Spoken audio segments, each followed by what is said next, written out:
Okay, we're recording. Take it away, Marta. Yeah. Hi there. Welcome everyone, and welcome Frida. Very happy to have you all here, whether it's your first time or you've been to all of these cafes. So today we will have an empathy cafe on Extinction Rebellion Principle 10. We are based on autonomy and decentralization. And how we'll go about doing that is we'll be together for about 2.5 hours. And we'll start off just with Frida sharing with us maybe some of her thoughts on the topic to give us some food for talking about later. And then I'll ask Bill to explain the method for any of you that are new, to explain how an empathy circle works.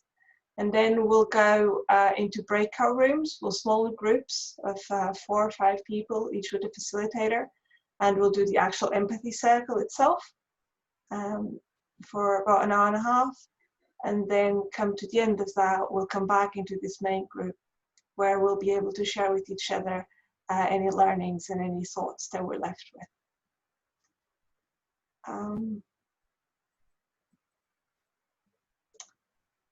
I'm wondering, given that we're a slightly smaller group today, might it be worth, oh, I don't know if people are still arriving. Do we do the introductions in the breakout rooms? Do you think, Edwin? I think we could do it here quickly, just as people arrive, give us a chance while people are arriving. Yeah, we're a slightly smaller group, but I think also Frida will give you a sense of who's in the room, which might be nice and useful. So yeah, as we're many, we'll do it very short.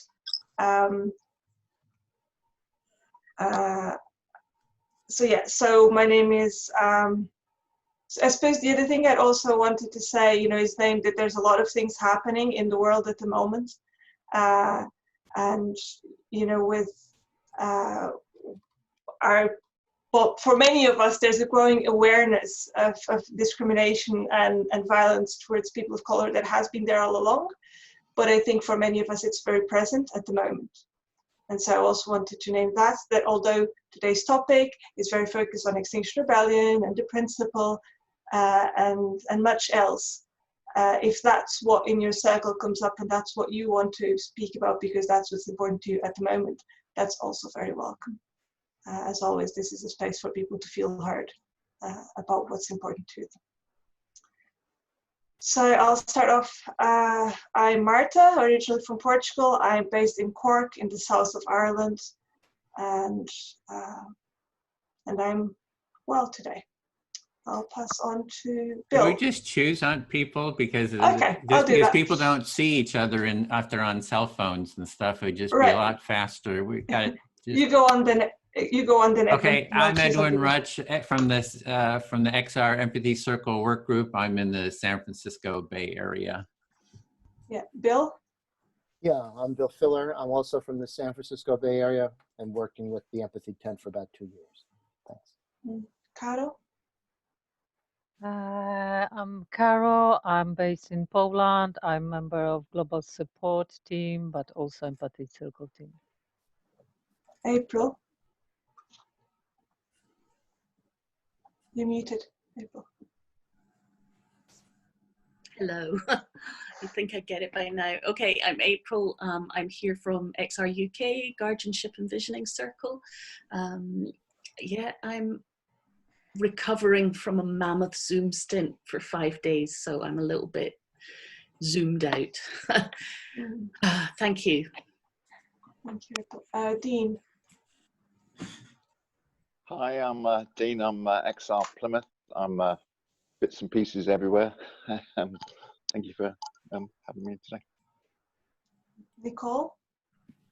I'm Nicole Hartley-Bradford from Calgary, Alberta, Canada. I'm with XR Calgary, and I'm also affiliated with a lot of other local chapters and Awakening the Village and Possibility Management. Thank you, Nicole. Marguerite? Hi, I'm Marguerite from Stroud in the UK, and great to be here back again. Thank you. Karim? Hello, I'm Karine from Paris, France. I'm part of the Relative Cultures work group in France and involved in the international arts team as well.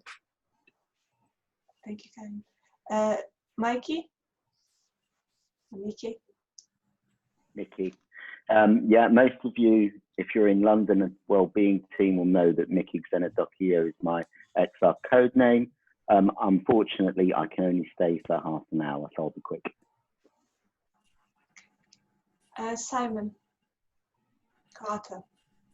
That'd be me. Hi, Tewkesbury, UK. Love the international aspect of this, although I was invited by or encouraged by Katie to attend. It was about 2 miles away. So, hello, everybody. Nice having you, Simon. Michael. Michael? Yeah, hi, folks. My name is Michael. I'm from Cornwall in the UK. And Frida? Hi everyone, I'm Frida and I'm based in southwest Wales at the moment, nearby Llandilo. Thank you, Frida. Katie? Hi, I'm Katie from Tewkesbury in Gloucestershire in the UK. Yeah, looking forward to it. It's number 10 already. It's gone really quickly. Thank you. Thank you, Katie. Maureen? I'm Maureen from Ireland, Kildare XR. Thank you, Maureen. Anne? Paul?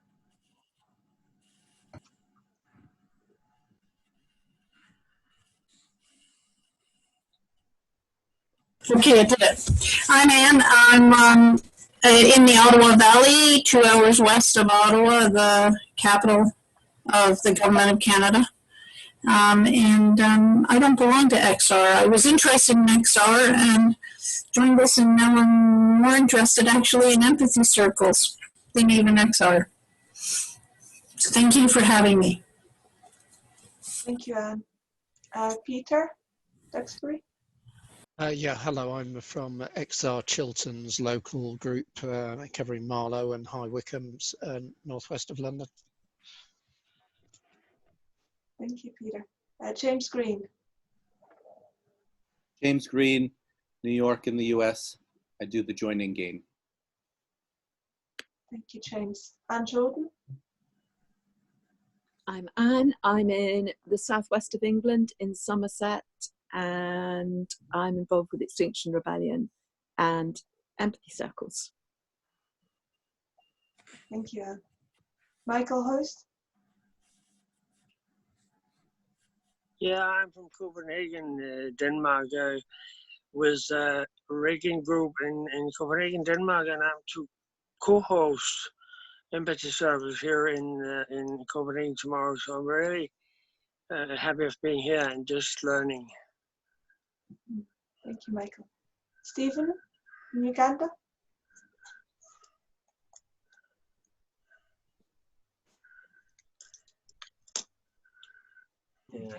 Hi everyone, I'm Stephen from Uganda. Nice to be here. Thank you, Stephen.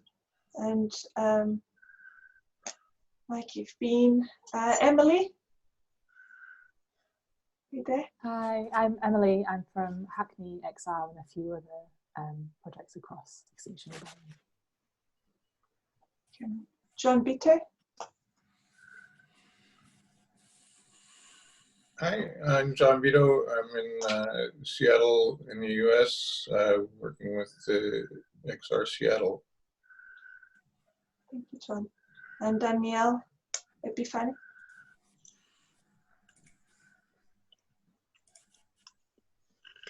Morning, everyone. I'm from the San Francisco Bay Area. Happy to join you today. Thank you, Danielle. And AC? Hey, I'm Alex. I'm with XR Calgary up in Mohkinstsis in Canada. Nice to see you.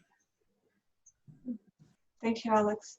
Yeah, so now I think we've had the voices. I don't know if I've missed anyone or if I think we had the voices of everyone in the space. So I'll pass it on to Frida to tell us a bit more about Principle 10. Okay, thanks. Hi everyone. So I'm Frida. I hope my internet connection is going to survive this because it's not very good around here. So if my sound goes a bit funny, give me a sign and maybe I'll switch my video off or something. So yeah, I'm Frida. I'm one of the co-founders of Extinction Rebellion in the UK, although I'm originally from Germany. I wasn't involved in writing the principles and values myself, but you know, done a couple of inductions, have my fair bit of thinking about them. I've also been involved in the self-organizing system working group of Extinction Rebellion in the UK from the beginning, so I've done my fair bit of thinking around that. And I would now already say, if you find this session really interesting, I would really recommend to you to go to some self-organizing system workshops. There are really good workshops going on, and I'll send you a link to that afterwards. I think the other thing that I should say is that my perspective is going to be very much about, well, coming from where I'm at the moment. So I'm in the UK. I didn't realize this call was going to be so international. So that's a bit embarrassing. But I hope it will also be sort of interesting and relevant to those of you who are not based in the UK. And my perspective is very much not from a local group level, although that's where you know, I was also involved in the beginning, but I'm now most active in sort of the UK-wide working groups. So that's what a lot of my current thinking is probably quite influenced by. I will just ramble on for 10 minutes and then hand over to you, I understand. So let's do that. So I think, you know, we are based on autonomy and decentralization. I think what that means in practice very much depends on what level of XR you look at. And so, you know, depends a bit on the country, but probably in most of your countries, you'll have affinity groups on like the lowest level. So, you know, really small groups, they're pretty autonomous groups. Then you have local groups, probably something like regional or national groups, and then probably something like, you know, a countrywide groups, and then you have working groups on probably each of those levels. And what I would suggest is that, you know, I wasn't involved in writing the principles and values, but I think this principle and value is ideal, especially for affinity groups, because if you have really decentralized, like, and very autonomous affinity groups, what that means in the context of an action is that you have, you know, you have small units that can make decisions very quickly. They're flexible, so they can, you know, respond to the challenges on the ground really quickly. It's not easy for the police to target any, you know, central decision makers because, you know, power is very decentralized. And finally, if all those affinity groups agree to the principles and values and the demands and XR strategy, then, you know, they take responsibility for what they do. They are non-violent. If they mess up, they clear up afterwards, all that. So I would say from an affinity group perspective, it's probably, you know, I would say the 10th principle and value is probably fairly straightforward. I would say for all the other levels, it's probably a bit more complicated what we actually do with that principle and value. And I think you can even see that in actions, like there's only so much you can do with affinity groups without some more central coordination. You know, like all the big actions that we do, the big rebellions always require some amount of central organization. Otherwise you just have really tiny groups of doing their own thing, and it drizzles out very quickly and doesn't feel very, you know, united, if you want. So what I would suggest is that, really, like most of the principles and values, you know, autonomy and decentralization are both like spectrums, and really what we have to ask ourselves is where we want to be on that spectrum, where we think it's reasonable to be and where we want to be. So, you know, for example, with non-violence, you know, we sort of have like a common sense idea of this is violent, this is non-violent, but then there's a big of gray in the middle where it's not actually that clear, like, oh, does violence begin here, does non-violence stop? And I would suggest that it's similar with decentralization. Yes, we want to be decentralized, but arguably for an organization, a movement, a group to be decentralized well, you always need some kind of well done centralization. So from my perspective, maybe somewhat provocatively, and I think, I want to give you something to discuss in your empathy circles. I think from my perspective, there are 4 priorities right now for XR if we want to become better at putting the 10th principle and value into practice. And this will probably be slightly different for all your different, national groups, local groups, etc. But I would say from a UK perspective, the number one thing we need to do is to support local groups better at finding a good balance between decentralization and centralization, because what's happening in the UK is a lot of the time that local groups set themselves up all the time, and that's great, but they have very little support, and actually it's not that easy to manage local groups that are almost completely made up of volunteers. It's not an easy thing to do.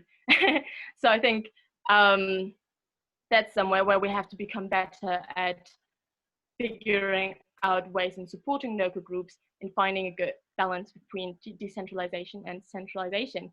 I think the second thing that we have to become better at, which is sort of related to that, is to support all the groups in XR to become leaderful groups rather than leaderless groups. I think it's very easy if you hear this sort of those trigger words, autonomy and decentralization, no centralization, no people in the center, to conclude from that no leadership. And I think you see that way too often in activist groups, that people are scared of stepping into leader groups, especially when that involves speaking to the media and that kind of stuff, when you really have to expose yourself, because you're scared to be perceived as some kind of central dictator. And I think it's a great danger, because I think leadership is very important, and what we want is groups where people feel like they can step into all kinds of leadership roles that are, that sort of suit their skill set. But I think the last thing that we want is people to be scared to become leaders, and that can happen very quickly. It's my perception in activist groups. That's number 2. Number 3, I would say the main strategy, the main priority for Extinction Rebellion in the UK is to figure out how to come up with a good strategy. I think that's a big challenge if you want to be a decentralized movement, to come up with a strategy, because arguably having a good strategic framework is what allows local groups to be fully autonomous and act within that framework, because it's a good enough framework that you have an idea of what you're working towards, and then you can be fully autonomous within that. If you have no idea where you're going to, it's really difficult to be autonomous. And I think many groups really felt that, especially during the Corona crisis now, when suddenly everything changed. And the question was, where are we trying to get to? What's our goal? What is our strategy? Because it suddenly all seemed to have changed. And I think that was a big challenge to XR, and maybe a challenge we have met very well, is to adapt our strategy to that. In the past, at least in the UK, would be interesting to hear how that's been going in other countries. Writing strategies tended to take fairly long. The strategies tended to be fairly vague that came out of there, and people felt like they didn't actually tell them a lot about what they were actually supposed to do. So I think that there's a lot we can improve there. And the big challenge, I don't know, have people here heard of Paul Engler? He wrote this book, This is an Uprising. If you haven't read it yet, really read it. It's like, that's where, that's where XR came from in many ways, reading This is an Uprising. We went on a Zoom call the other day with Paul Engler, and we were like, we really have problems writing strategy, it's not easy. And he said he's seen so many movements falling apart over the challenge of trying to write a strategy, because it's so, you know, you want to have as many voices as possible involved, you want to have it decentralized. Also, you need to have some people in the center who in the end write the strategy. It's really difficult. So that's why I think figuring out a good way of writing a strategy, that is one of the main challenges to a good decentralized movement. And then finally, and I think this is like, this is very UK centric, sorry, but something that we have nowadays is an organizational layer on the UK wide level, and that is called the UK Hive, and which has representatives from all the regions within the UK in it. So it's like the first attempt at having something like regional representation, like actually having a UK-wide decision-making body that represents people, you know, in the smaller groups. And I think one of the big challenges that we will have to work with in the next months is to make sure that that level of decision-making is well integrated, and that we actually find a good process for getting people, those regional representatives, elected so that they actually represent the regions rather than just being in those roles without actually representing anyone. Okay, so I think my 10 minutes are pretty much over. I've never been on these calls before, so I hope this was sort of what you were expecting to hear. But yeah, it was a pleasure to talk to you, and I'm going to look forward to hearing some of your thoughts. Thank you very much. Thank you so very much, Frida. Yeah, that gave us a good amount to think about. So maybe, yeah, lots of notes taking. Yeah, Bill, if you walk us through the method for those people that I knew, that'd be great. Sure, I'd be happy to. So the empathy circle is a structured form of listening that really, there are three roles. There's the passive listener, when passive listeners are just kind of listening to what's going on. There's the speaker, who is the person who's speaking at that time, expressing what's on their mind foremost. And then there's the active listener. The focus is really on the speaker and the active listener. The active listener listens to the speaker and then reflects what they're saying without comments, even sympathy or encouragement or asking questions or any sort of judgment.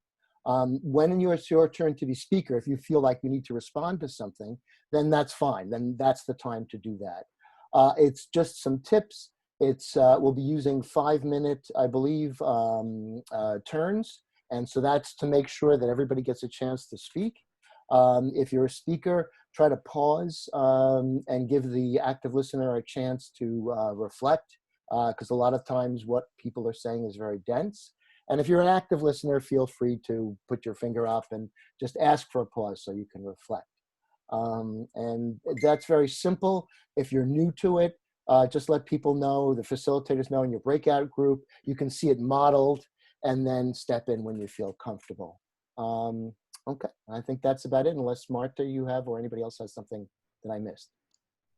You know, that's it, and it's a bit different, so you'll get more used to it the more you do it. Even if it's, you know, if it's the first time, it might be a bit strange at the beginning, but then we just go around, and after a while, it becomes self-evident. So, Edwin, I don't know if you're. We have 5 groups. Just wanted, James, can you facilitate one? Okay, thank you. Yeah, so it'll be 5 people per group. One will have 6 people. So were you ready or for that? Yeah. Okay. So if everyone's ready, we'll go into the breakout rooms, and then we'll come back about in an hour and a half. And room 1 is Marta facilitating. Room 2 is Carolina. Room 3, Ann Jordan. Room 4, Bill. And then room 5 is James. So we are all set. So you should see you can join the room.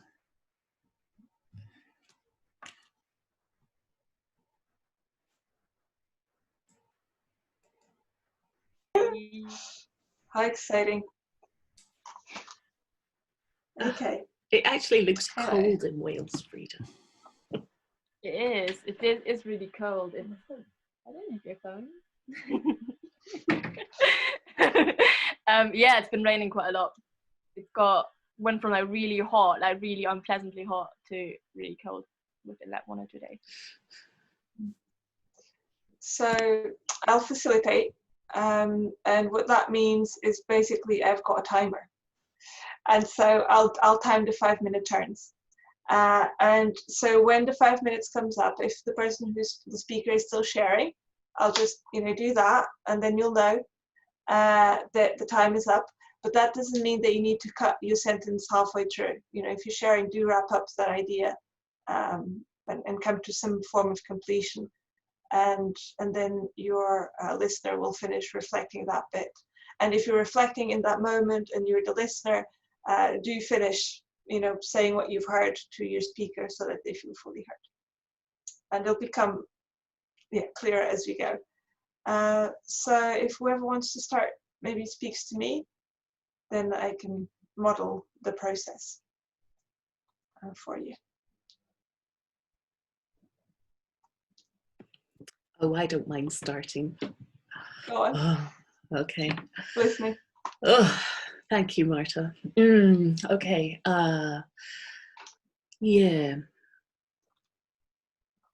Yeah, I loved Frida's unfolding of it, and I was just reading through the longer version in the Principles and Values and realizing, there's been stages to this. And I guess that the idea of decentralization and autonomy, I understood when we first started just on that local group level. And I was interested when Frida said, there's affinity groups on the lower level. And that actually was what I thought decentralization was out to try and shift the idea of lower levels. Actually, it was about trying to flatten the system and make somehow it be more of a flat system with lots of kind of movement on a horizontal level rather than going up and down vertical lines of feeling of information or control. So I'll stop there. So you're excited about what Frida is sharing and you liked the staging of it, and you yourself had been reading the longer version of the principle, and you're sharing that at first you thought that the decentralization and the autonomy, that the idea was that to have it very much like in the affinity groups and to sort of flatten everything else out to work like at that level. Yeah, because I'm not, this is all very new to me. So when I came to Extinction Rebellion, I was utterly fascinated by how we were going to organize, and kind of came with the idea that I wasn't going to understand it. And then along came that first big strategy meeting where then there was the self-organizing system offered. And it was like, the first time it was explained to me, I just didn't understand what it was meant to do. I could see graphically the pictures of these circles with satellites coming out of the circles, and I could see kind of conceptually how it might work, and I was quite excited about that, but the practicalities of how that was going to be done were lost completely. Yeah, so at first it was, you didn't really, when you started hearing about all of this, you didn't really fully engage with it. It was something that was happening and you felt like, wouldn't really, you wouldn't necessarily have to understand it. And then the first strategy meetings came, and this possibility of learning more about SOS. And when you did, even then, there's a lot of information, but it was still a bit abstract. So you understood how it worked, things in relation to each other, and there was a system and there was a way, but it still didn't really make sense how it was going to be in practice on the day-to-day for you. Is that it? Yeah, so somewhat. And I just need to apologize for my Zoom time recently has been very, very high, and I'm probably at a point where I'm not making very much sense. So yeah, this was when the self-organizing system, this was where we took it on. This is where the organization, the movement decided that this would be the experiment for how we would organize in a way that in a non-hierarchical autonomous way. This was an experiment. How would it work? And the system was built to be responsive so that it could shift and it could adapt quickly, hopefully, with the needs that emerged. Yeah, okay. So the bit I had missed a bit was that you find it very exciting. There's a passion in seeing how it could work. And so part of it was that it was going to work in a sort of modular way, and it was going to be responsive and adaptive to what happened in real life and on the ground. Yeah, well, yeah, that was, I mean, that was the hope. And then they rolled out videos of how to understand. So this was where I didn't know how I was going to understand it. And then they started to share, Central started to put together videos about what the self-organizing system was and how it might work. And I happened to be sitting beside a friend while I was watching it who had the kind of brain that just was lit up by the self-organizing system. She saw all the possibilities for it. She had just the mind that saw in depth exactly how this could work, and it really excited her. And so I had the great honor, really, of sitting alongside somebody who was really excited about it, unfolding how it might work to me. So I was, I was very lucky to have that learning. So it was also a time where these videos are coming up that were sort of explaining and putting it out there of how it was actually intended to work and how it was going to create this culture in a way. And you got really excited because you had the privilege of being with this friend, and she was very excited and seeing this, and there was light bulbs and things going on in her. And so you could witness that, and you could have it sort of explained or shared that excitement with you and how it was going to work out. Thank you. I feel well heard. Thanks. Yeah, and another thing also that you mentioned is that you're a bit zoomed out. There's been a lot of Zooms recently. And so, yeah, there's that happening as well. Okay. Right. Okay. May I speak to you, Edwin? Listening.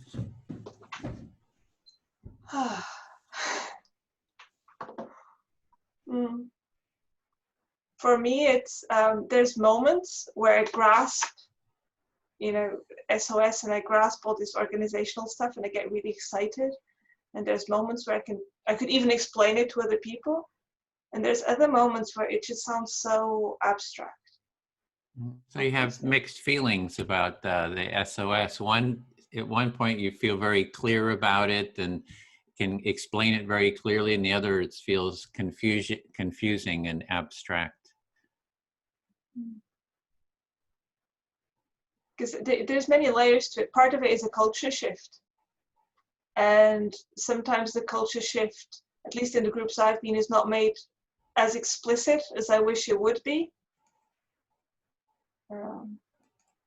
Yeah, I'll pause there. Okay, sorry, somebody just dropped back in, so I'm kind of doing the tech stuff. So, yeah, so if you could say that again, I was distracted, sorry.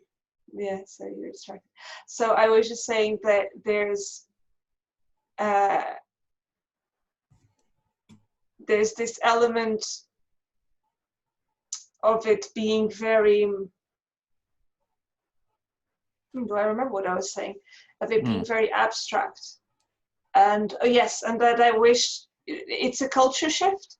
And sometimes I wish it was made more explicit to people how different it is. We say it's very different from the normal that we're used to, but in very broad strokes rather than actually digging into what exactly is different about it.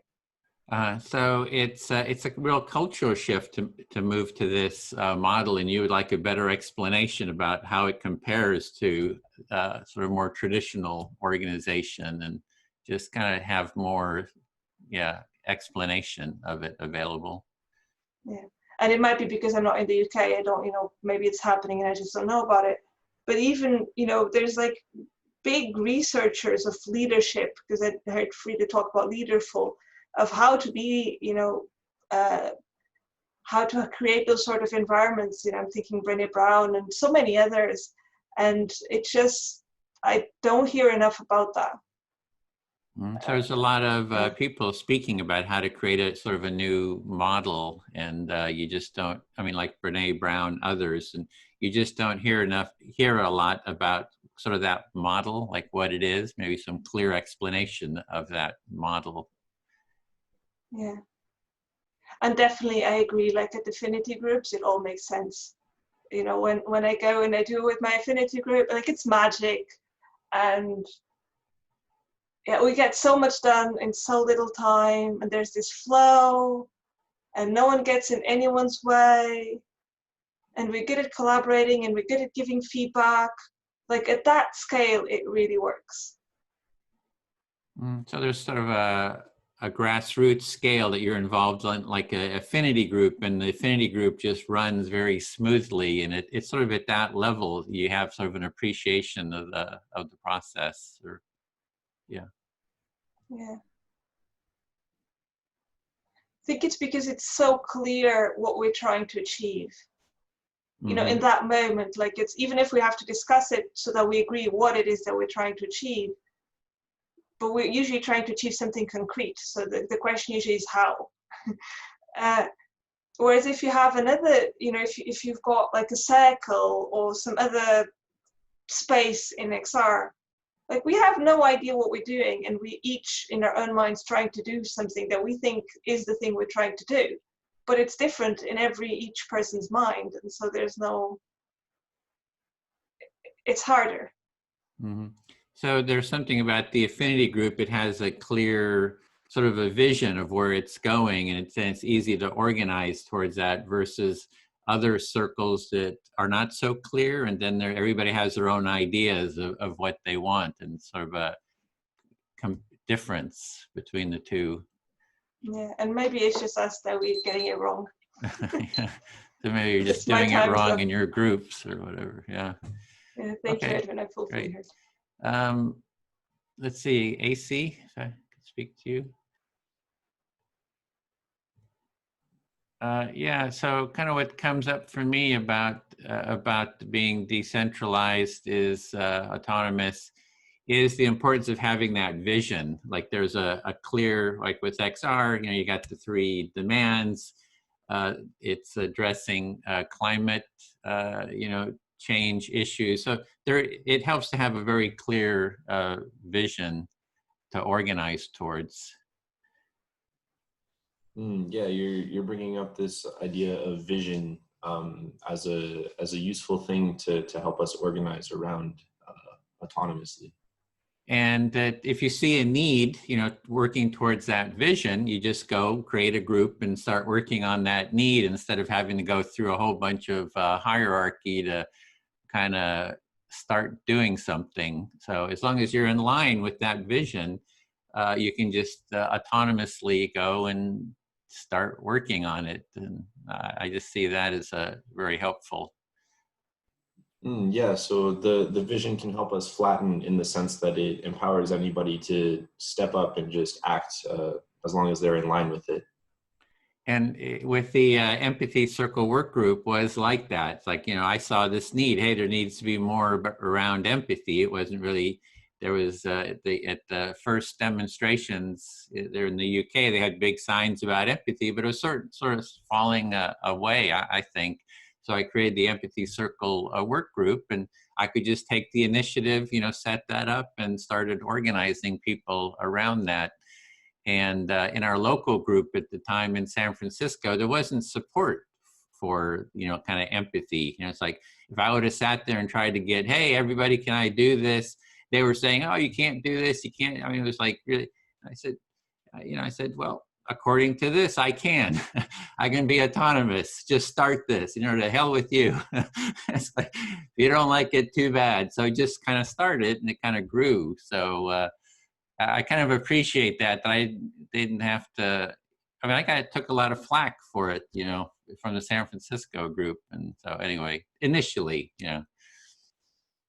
Yeah, so you're saying that this vision, it's very like deeply connected to this whole empathy practice, in that you identify the empathy as something that is needed, and especially in the local chapter. And so instead of going through the hierarchies of is this okay? Is this okay? Just say, to hell with that, we're doing it. Yeah, and so that felt good, you know. It's like, because I always, when there's a hierarchy, I just hate kind of the hierarchy, having to go hat in hand, like, oh, can I please do this? And kind of there's that kind of heaviness, you know, about getting permission. But as long as you're in line with the vision, you know, I'll just go do it, and it's a source of creativity. So it just, I see the importance of a very clear vision. And I think the principles that we're going through here also is part of that framing of the vision. So I see this kind of these principles as very important too. Yeah. So yeah, the vision helps to step up with the creativity, and you're finding it's really enjoyable to just run with it. Identifying that these principles are a sound framework or a good framework to build off of. Exactly. And then there's also the aspect of, you know, I've been trying to create what I call a culture of empathy. And I'm just learning a lot from XR, all the organizational tools for doing that. So I want to create really clear vision of a culture of empathy. And, you know, Martha has been working on that too. What are the values of a culture of empathy? Laying it out and using all those tools that I'm learning here from XR, you know, for that as well. So I really appreciate just all the work on this, you know, all the workshops. It's, you know, XR has been a great organizing framework for a lot of people working on this and offering free workshops and training on this. So Frida coming, giving her talk. So it's great to have all these resources. Yeah, so I hear your gratitude to XR for developing these resources that are really helping with this with the empathy initiative, and in the deeper sense, in the cultural sense, more than just like a one time or something. Yeah. Yeah, all the tools. I mean, there's just so many tools and workshops and everything for education to learn this process, these tools. Yeah, all these tools, workshops, and just like free education. Yeah. Yeah, I'm hearing a lot of gratitude and excitement. Yeah, thank you. I feel heard. Okay, thanks, Edwin. Frida, may I speak to you?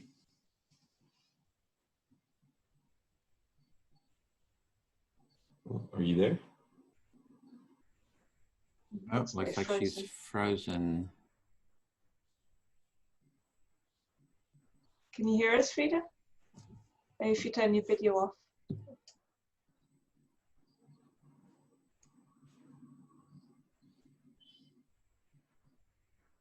I think, oh, there, you're moving. Frida, do you hear us?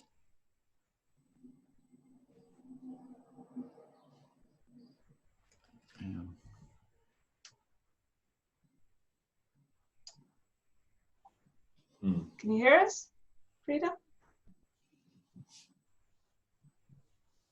We need to choose someone else until. Out in the wilds. Oh, yeah. There we okay. go. I'll keep an eye out if she returns. Thank you, Edwin. Oh, there she is. Huh?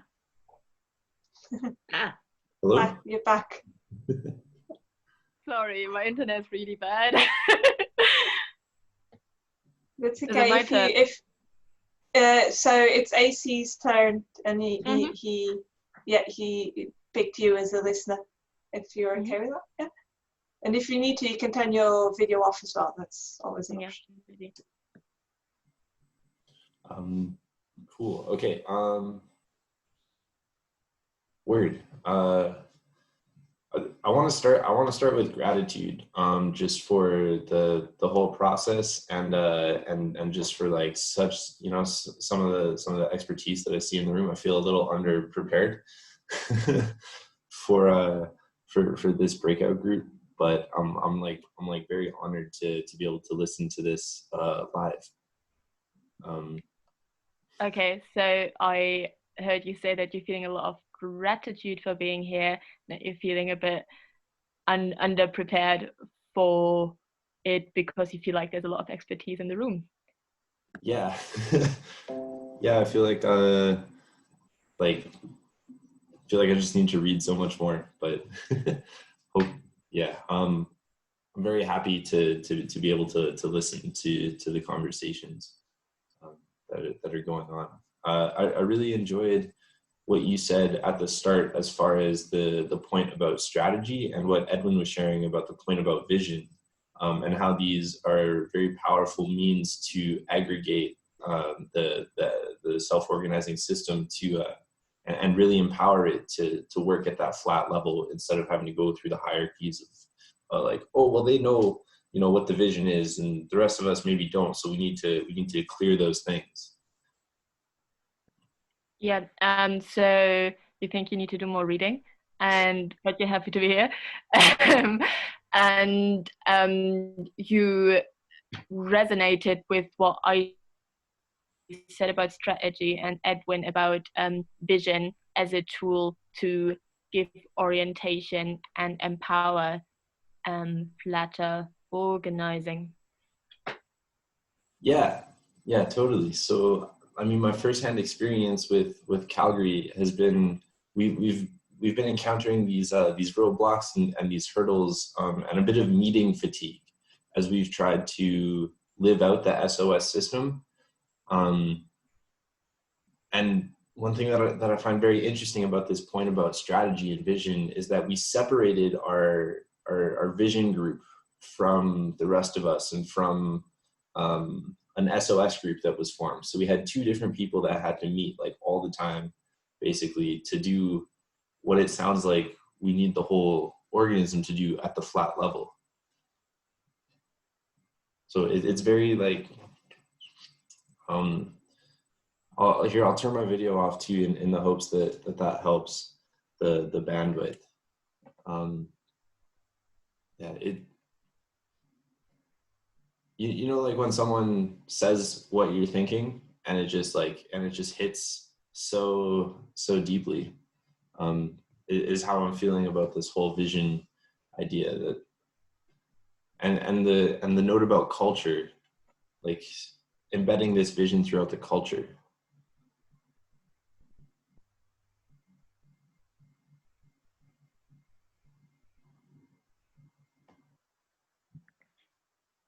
Carrie, sorry, I just disappeared there. Can someone else reflect that back? I just got as far as there was a lot of meeting fatigue happening in your group at some point, and then I cut out. Okay, yeah, no worries. Yeah, so meeting fatigue, and then what we did was we split a group to go and talk about strategy, and a group that was going to think about the SOS more broadly. And we haven't reconciled those two groups back into like the vision and the culture of the movement as much. So it's just very like fulfilling or whatever to hear it put so clearly. So in your XR group, you split up into a strategy group and an SOS group, and you don't feel like they're fully like reconciled yet. Like, yeah, did I understand that correctly? Cool. Yeah, totally. And I think like that split is probably something that is maybe upheld this meeting fatigue and the need for so many things. Yeah, so just that it's like, I'm very happy to hear about this vision and listen to thoughts about this principle.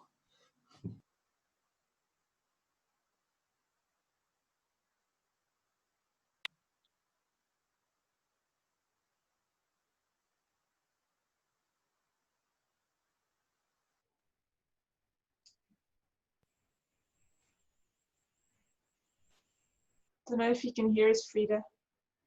You might need Also, to... you feel like this lack of reconciliating fatigue, and that's why you're very glad you envision and stuff. Yeah. Yeah, totally. Okay, thank you, Frida. I feel very heard. So Frida, it's your turn. You select a listener, and you get 5 minutes to speak. Yeah, I'm happy to do it, but I just really you know, like if I keep dropping out, then please just continue without me. Like, don't want you to have to keep waiting for me. I think if you've got your camera off, it might help. Yeah. Cool. And do I have to do the full 5 minutes? No, so if you feel like you've said as much as you wanted for that turn, you can say something like, I feel fully heard, or thank you, or whatever, and that's signaling that that's as much as you wanted to share. Cool. So I'll speak to April then? Yeah, okay. That would be lovely, yeah. Thanks, Frida. Okay. So I mean, the main thing that's on my mind right now is that I'm just like thinking about like, oh yeah, you know, could have said that slightly different, and oh, that's so true, maybe I should have mentioned that. But yeah, it's just a real pleasure to listen to everyone, and like basically I'm just like I basically am resonating with everything I'm hearing. I'm just like, yeah, that's so true, and oh yeah, I've experienced that. Yes, I do. I recognize the you're sharing that you are at this point kind of full of reflecting on what you said in the first 10 minutes and wishing you'd included that or said something differently. And but what you're really appreciating is listening and hearing everybody else's unfolding, and it's you're hearing it all resonate. There's nothing you would disagree with yet. Yeah. And yeah, it's funny what you said, April, about you know, me sort of automatically saying like, oh yeah, on the lowest level you have affinity groups, because like I find it really hard to not use that vocabulary, and I'm not even sure it's like necessarily bad to use that vocabulary, because I'm not necessarily meaning, you know, people sort of like the highest level imposing itself on the lowest level. It's like hierarchical relationships, but it's sort of hard to not, for me, for my brain, not to think of like, you know, the lowest level as like the smallest level, and then you have like bigger and bigger like groups, and so, you know, you go higher and higher up. Yeah. Yes, I hear you. That when I mentioned that you had used the word lower, and it of course occurred to you that's not necessarily a bad thing, and that you can't help it often when this language is really current and you know what you mean when you say it, and it doesn't, you know, it's kind of more you're thinking of in a tiny way and then getting larger and larger, rather than higher and higher. But yes. Yeah, thanks. And yeah, like at the moment, like I feel more and more that, like, I don't know, my views on decentralization and flat organizing have changed a lot since I got involved in XR first. And I guess sometimes I just wonder like how useful it is to use, you know, to even discuss these sort of binaries like hierarchical and flat organizing, because they really evoke these emotional responses in people really quickly. And really, I think what we need is like, you know, good, well thought through compromises. Yeah. I heard you saying that your experiences with the self-organizing system and how we're generating this have changed your opinions over this time of 1.5 years now, isn't it, of working with it? Is it 2 years when we first did that strategy? Yeah, that your views have changed, and wondering actually whether this is as useful as we had hoped it might be, and that in this instance where you're trying to get quite fast movement, that maybe a more an organism that can come to compromises quickly might be more effective. Yeah, I think that's all I want to say. So passing on. And that's what you feel, that you've said enough in this 5 minutes. That's all you want to say. Thanks, April. Okay, thank you, Frida. Okay. I can't remember where it began. You were listening to me, weren't you, Marta? That was it. might try Edwin. Would you like to listen to me? I'm listening, April. Okay, I'm back in reflection mode. I'm thinking about, yes, I mean, that statement that I just reflected for Frida about how much my views have changed, or not even changed, because I didn't have any views before this. I didn't really have much experience of organizational thinking at all. And actually that's where I've had the most, had to do the most expansion of learning, and where it actually empathy cafes for me became a really, really useful tool.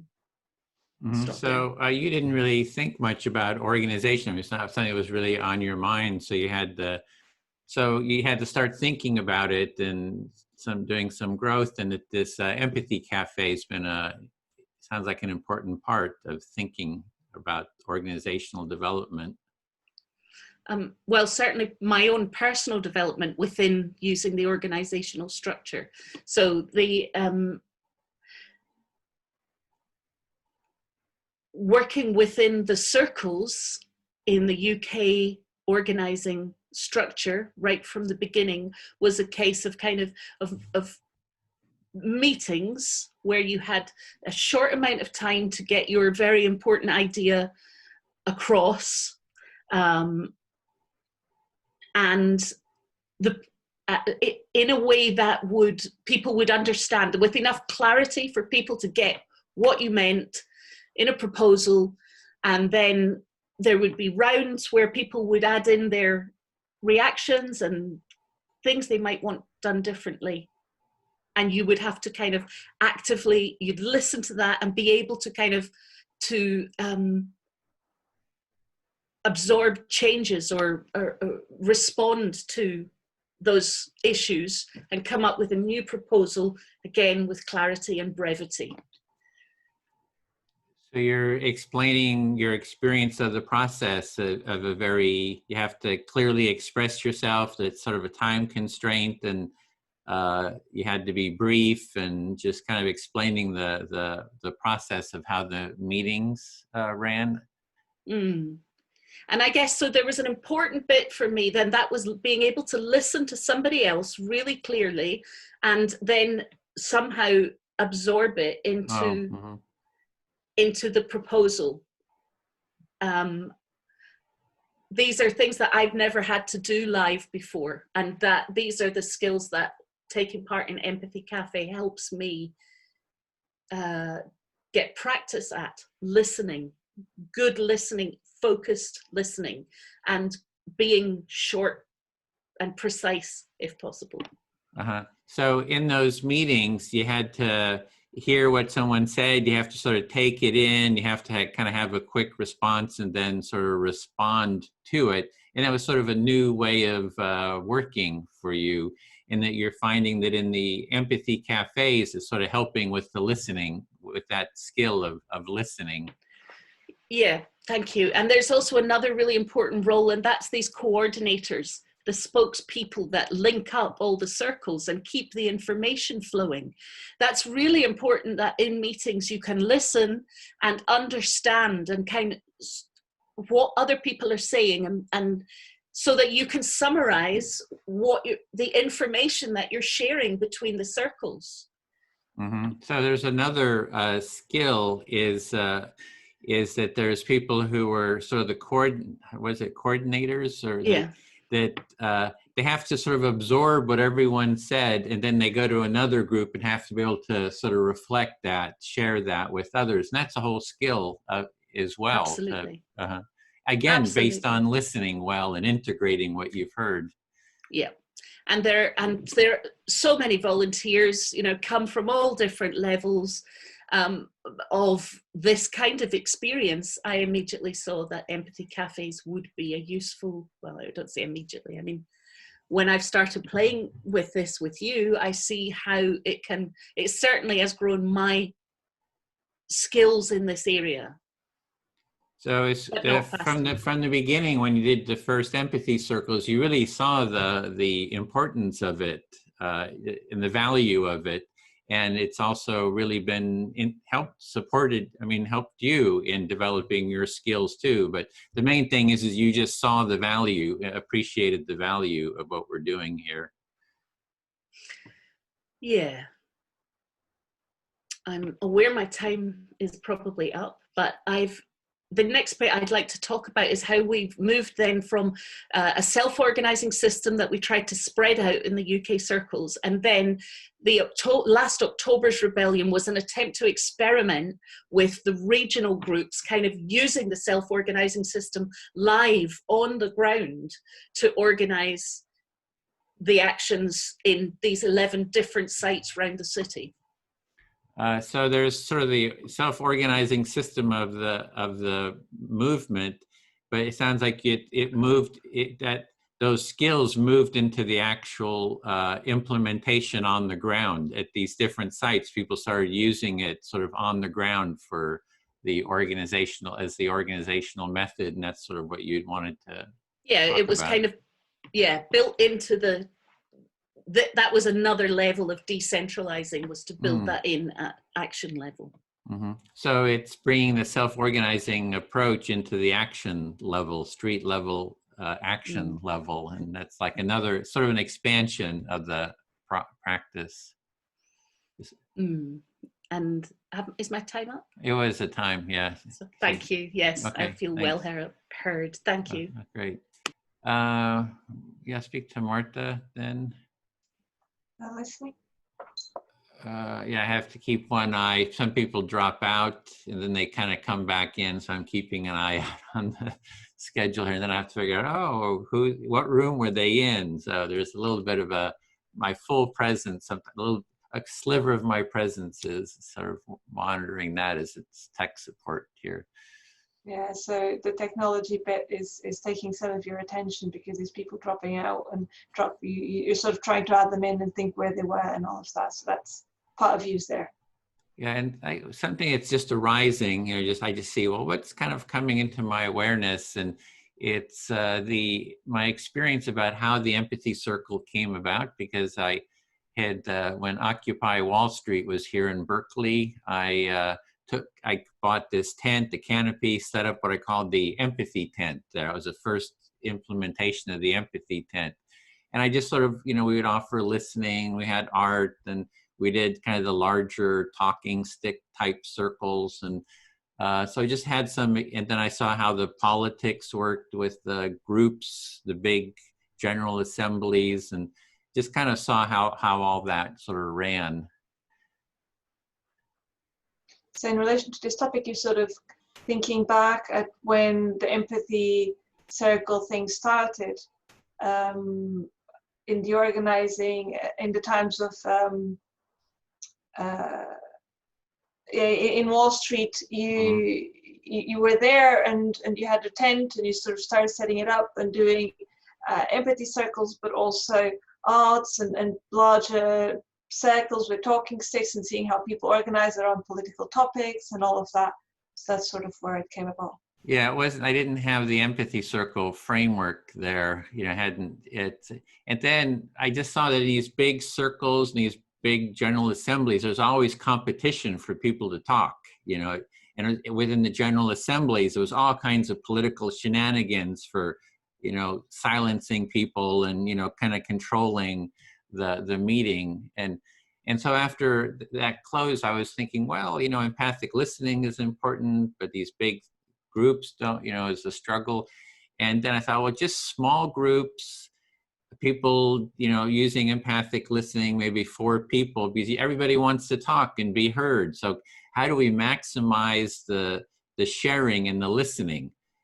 2 people is just too little. 3 people, it's a good step. But 4 people, you get a variety of opinions, so, and then I started working at kind of playing with it online. And so that's kind of how it came about, is the sort of meetings, but it really replicates what I like about the self-organizing system. It's about these circles, these groups, and there's all these smaller groups, and then the information sort of flows between them. So it very much is in line with the empathy circle idea, which was, let's have a lot of circles.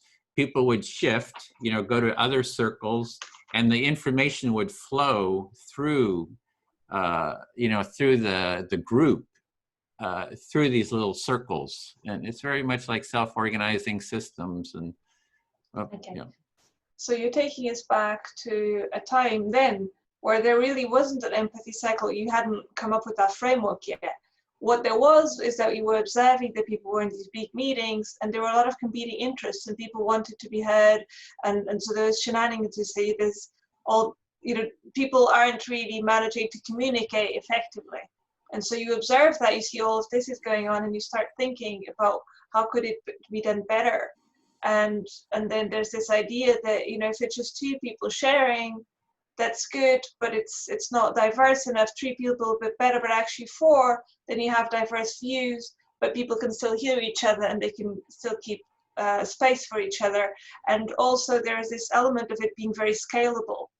And so you can have it at scale and there can be information flowing from one group to the other and people sharing that and organizing in ways that you think are very much aligned with the self-organizing systems. Yeah, it's surprising. And then so the vision was, well, in an occupation like that, is the groups would just keep shifting around and decision making would sort of flow through the system by moving from group to group, and we'd be maximizing listening and that skill.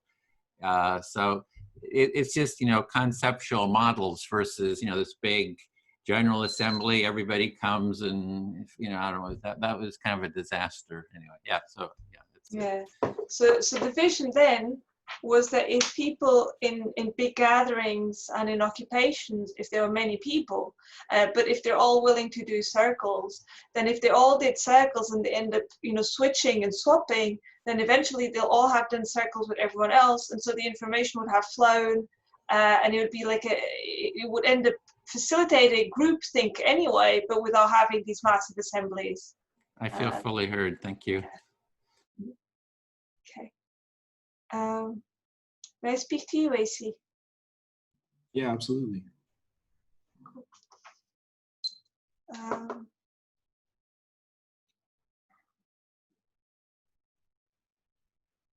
So many things I want to talk about. One thing, so when I first heard of self-organizing circles a year ago, I suppose I thought, this is super cool.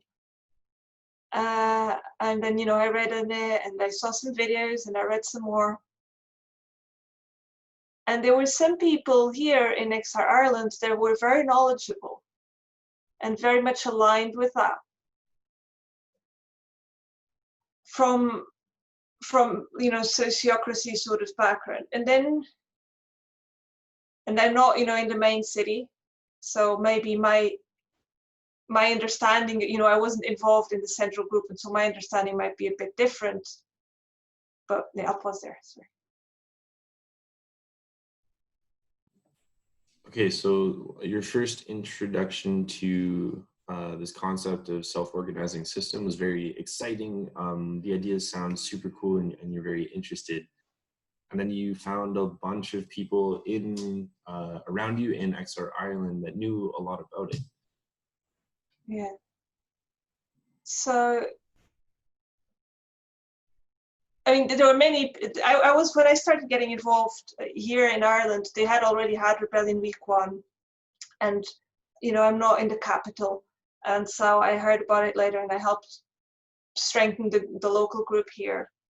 And as I was getting more involved and started learning from the people that had been involved longer, I suppose there was a great variety of people there, and they were sort of working together to try and create a movement. And yeah, I'll pause there. So when you were getting involved, it was just after Rebellion Week 1. And you noted that you're not in the capital, but even yet you found a bunch of people coming together for the movement and really building, like coalescing in that sense.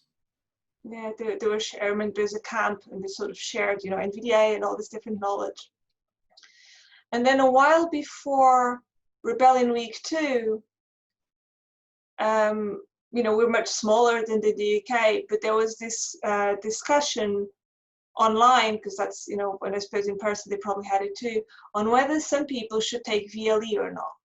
And VLE is this, you know, way of people in XR to support themselves. Because of course, for people to dedicate their lives as activists in a way, they still need to pay bills and they still need to somehow make a living. So you know, it's almost like a stipend in a way. You know, if you're working this number of weeks, you get a stipend to help sustain yourself.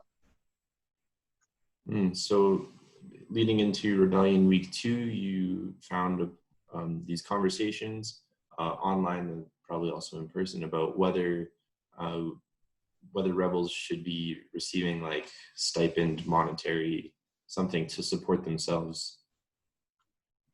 Yeah, and so, you know, and then the question was, and at the time, like, we had no money, right? So it'd be either from the UK or from, you know, it was a bit abstract, but there was that discussion. And so it was almost like a fundamental discussion of how does money, or the possibility of, and who would get it, and how do you decide, and all that. And it was very tricky. And, you know, no point, you know, it's back in the past. But one thing that happened as a result was that the people that I felt were the most knowledgeable in terms of sociocracy and SOS ended up distancing themselves from the movement because of this disagreement. So there was no consensus reached about the VLE or the stipend, and so some of the people that were most eligible for doing that, because of this disagreement, they were stepping back, and it sounds like from the movement at large. Yeah. So, you know, and I might be misrepresenting the details, as I say. I wasn't particularly, you know, I don't. I'm sharing this not because, oh, my time's up. Not because of that story, as much as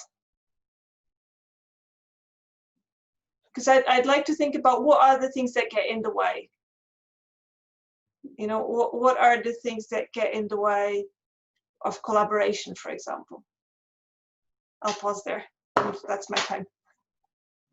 Okay, so you're bringing it back to this question of organization, and then using the stipend kind of case study to ask, like, what are some things that get in the way of us collaborating, coming together, and really, you know, making strides.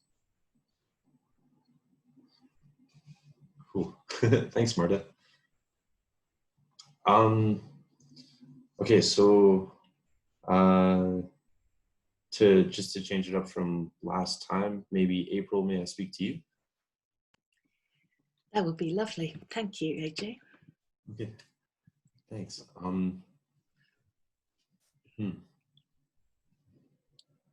Yeah, I think it's a great question to think about, like, what are some things that are getting in the way, or that have the potential to get in the way, especially as far as movement, because, like, well, I get the sense that this whole thing started, and the tactics that were considered are largely because, like, we're literally out of time, right? Like, you look at the logo, like, we're out of time, we don't have time. So it's important to know, like, what things to either, you know, fix and deal with right away, or even just to step, you know, sidestep and get around. Mm. Yeah, thank you. I hear that you were recognizing the importance of this question, particularly when you reflect on the sort of what brought us all together, and that is the recognition that, hey, we're out of time, this is an emergency, and maybe we can't focus on everything equally. So maybe there's how do we recognize what are the priorities and what could be kind of side swerved for a while? Yeah. I know I'm wondering also, like, how many things can be maybe put aside for the time being versus how many things do we really need to take on, like in full brunt, like at this point. Especially just reflecting on the past couple weeks, like seeing what's going on with the Black Lives Matter movement, and then up in Canada, noting that like there's a very parallel movement, which is Indigenous sovereignty, that is like completely intertwined with this whole idea of climate justice. Because if and this might be like my personal take on the sense, but if we think that we can dominate each other based off of any, like, you know, whatever quote quote reason someone comes up with for how to do that, then I almost wonder, like, we can't, well, we do the same with nature, so how can we separate the two issues in that sense? So in terms of the SOS, yeah, okay. Wow, that was just great. The way, yeah, that you were picking up on the great trouble of this time, of this moment, and what's going on in America, filtering through everywhere, recognizing in your own lands, in Canada, there's a very similar voice that needs to be heard, and you're recognizing this might be your personal views, but you know, this is what things are made up of, isn't it? Is individual people's views. And you're really recognizing that if we do not recognize what we do to each other, how can we, you know, be shouting for a justice voice for nature? How we're not going to, yeah, get that balance. Thank you. Yeah, absolutely. Thank you. Because like it just comes back to the same to this idea, like we're not separate from nature, we are nature. So if we don't know how to treat each other, then how can we go so far as to be like, well, we need to do, you know, I think it'll snowball, either starting in either place. Whether we start with, you know, maybe some people are more drawn to starting with nature and they can empathize with like the trees, the bees, so on, a little sooner than they can empathize with other people, you know, walking around that we can talk to a little easier maybe, or the other way around. Yeah, I see that you see that these two areas are so inextricably linked that really either area with focused intent would feed into the other. And maybe that you're not sure which would be better, but either way will have influence on each other. Yeah, absolutely. So in terms of the SOS and the vision, is there? Oh, okay, I heard the timer. So I'll finish with this. Like, is there a vision that transcends all these different issues of injustice, or is it something that the SOS needs to consider? How to connect all the different issues, what, you know, how to connect the racial things, the classist things, the environmental things, and so forth. So you have an insight that, you know, like the tension between the kind of vision and the strategy, what is there? You're asking the question, is there a way that these can all be addressed with the SOS, or is there a way that the SOS can show how these are linked up? Yeah. And if I may, just like one more sentence to bring it back to that question of things to sidestep. I'm wondering if it's ways to send people towards like the issue that they start resonating with the soonest. So like almost a division of labor, but in a collaborative sense. Wow, fascinating. Okay, so you're wondering if the SOS already maybe or could work in a way that it kind of direct signposts people to the area that their sort of deepest held beliefs are already resonating within them. Mm. But how does it link them up? Was that a kind of question at the end? How does it then keep them connected? Yeah. Okay. It's twofold in like, how do we direct people into one of all the strata, and then how do we link them up back in the vision? Okay, thank you. Thank you for clarifying that.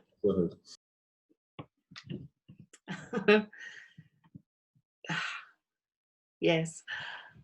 Frida, are you able to listen to this one? Let's hope so. Oh, wow.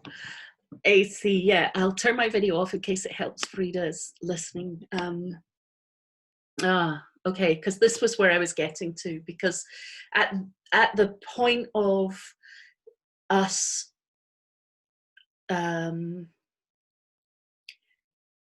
using sending the self-organizing system into the action stations of each regional group, and kind of giving them a skilled facilitator, but not really much else in the way of learning, and kind of provoking learning on their feet in using the system, something became really clear to me about one of its dangers.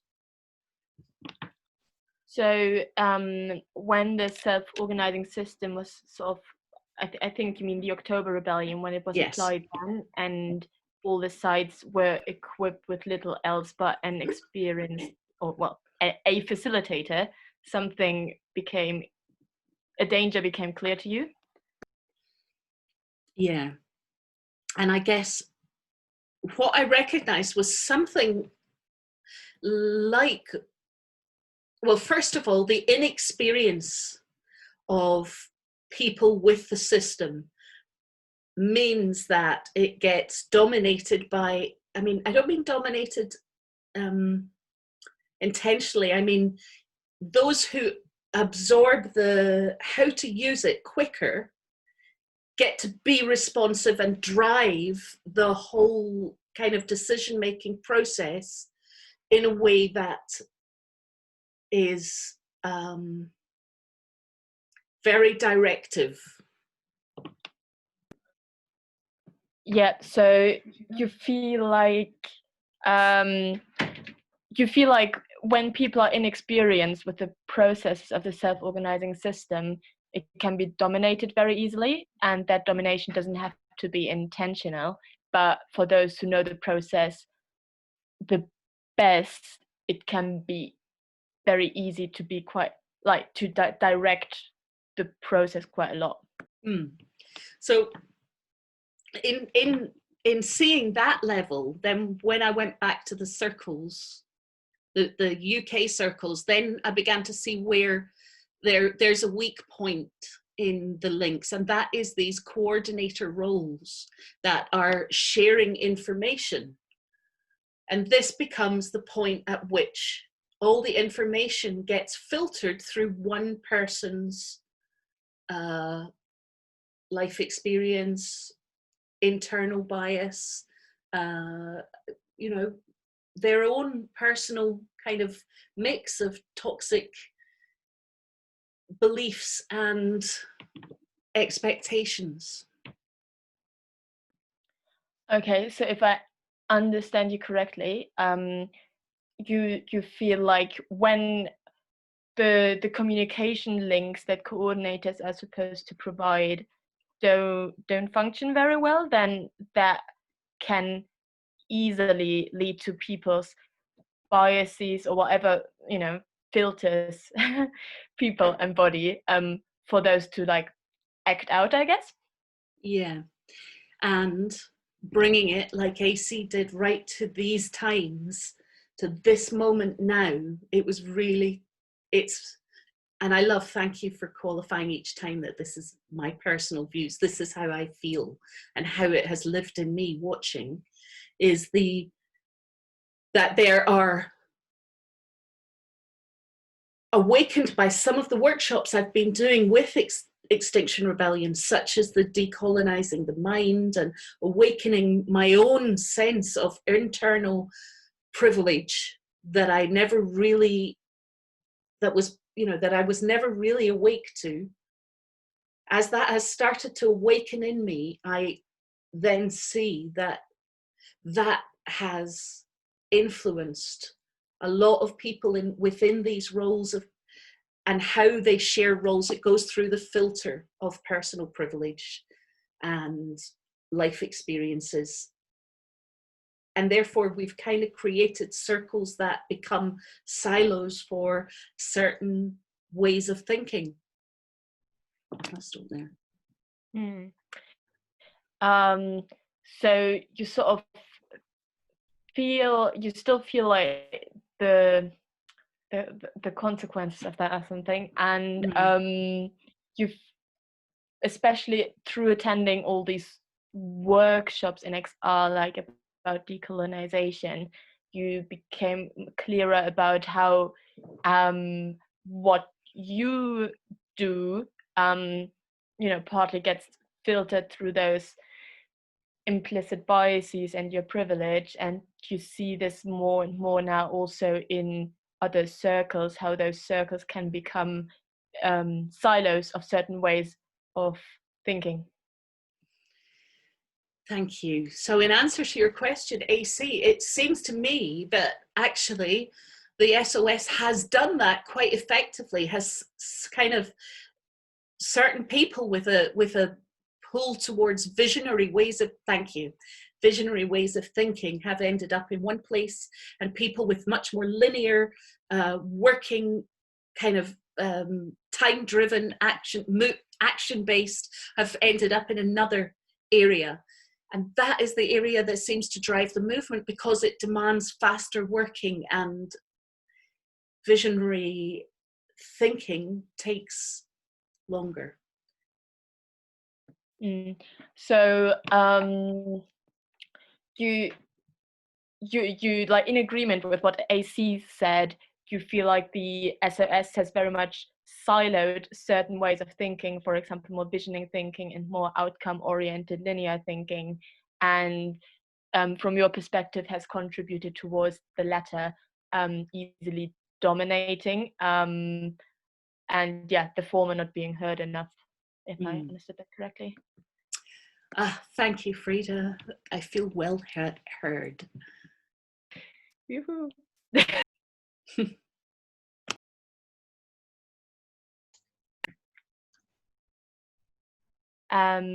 Shall I go next, Marta? Yeah, that's it. You just pick a listener. You pick a listener, cool. And you get 5 minutes. Yeah, cool. Marta, do you want to listen then? Listening. Cool.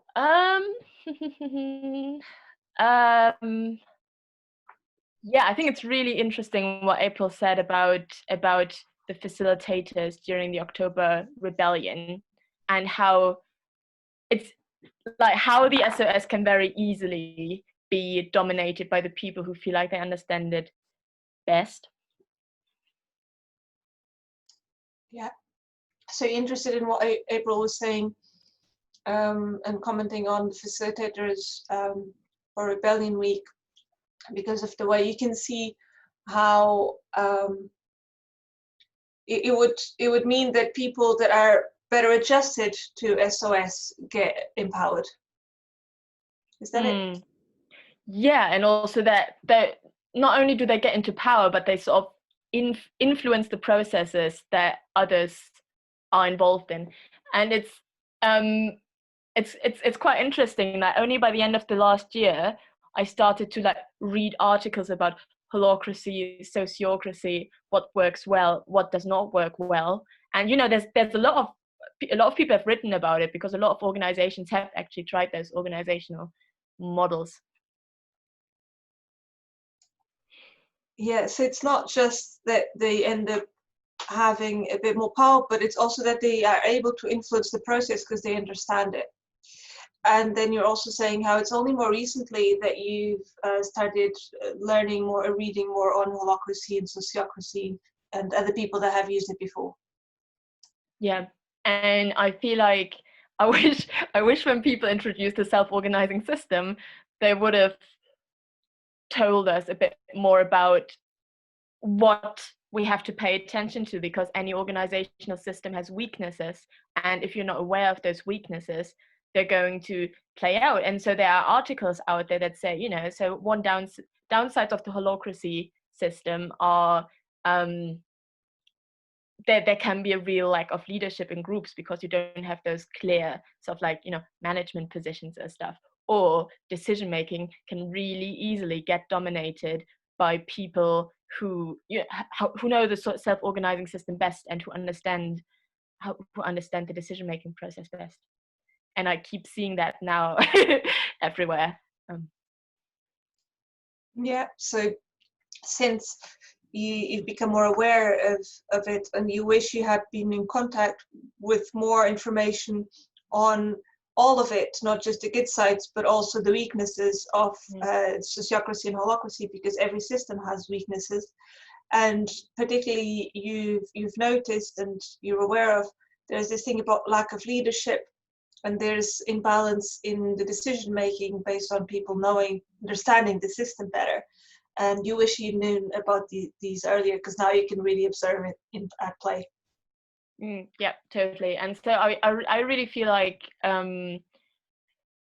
I think there's only you can only get so far with holacracy and sociocracy and the constitution of self-organizing systems. And really, I really want to learn more about how, you know, I mean, so many people study organizations, and there's so many different types of organizations. And so, for example, in the UK, more and more people are finding that the self-organizing system is really not that helpful in creative processes. And when we try to rewrite the heading for Extinction Talk, the self-organizing system is totally useless.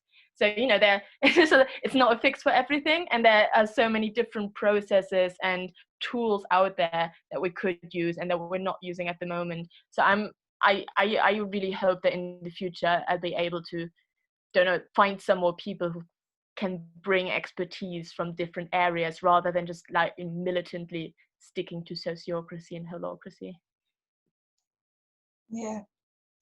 So you're saying how with sociocracy and holacracy you can only get so far, and you are, there's all these different kinds of alternatives to them, and you'd wish they'd get more research and brought into, and you'd particularly be interested in seeing that happen, because there might be other better ways for doing things.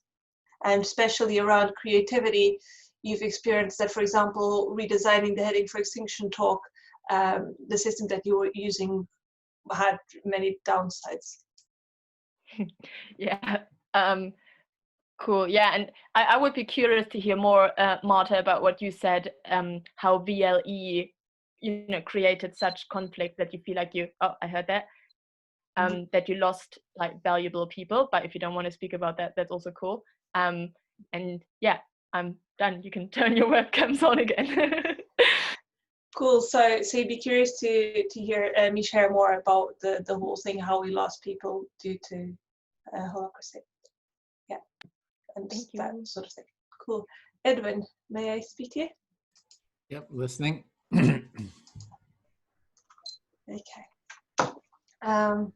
Yeah, so I'll speak more to that. And again, like, it might be a totally wrong account because I might not know the details.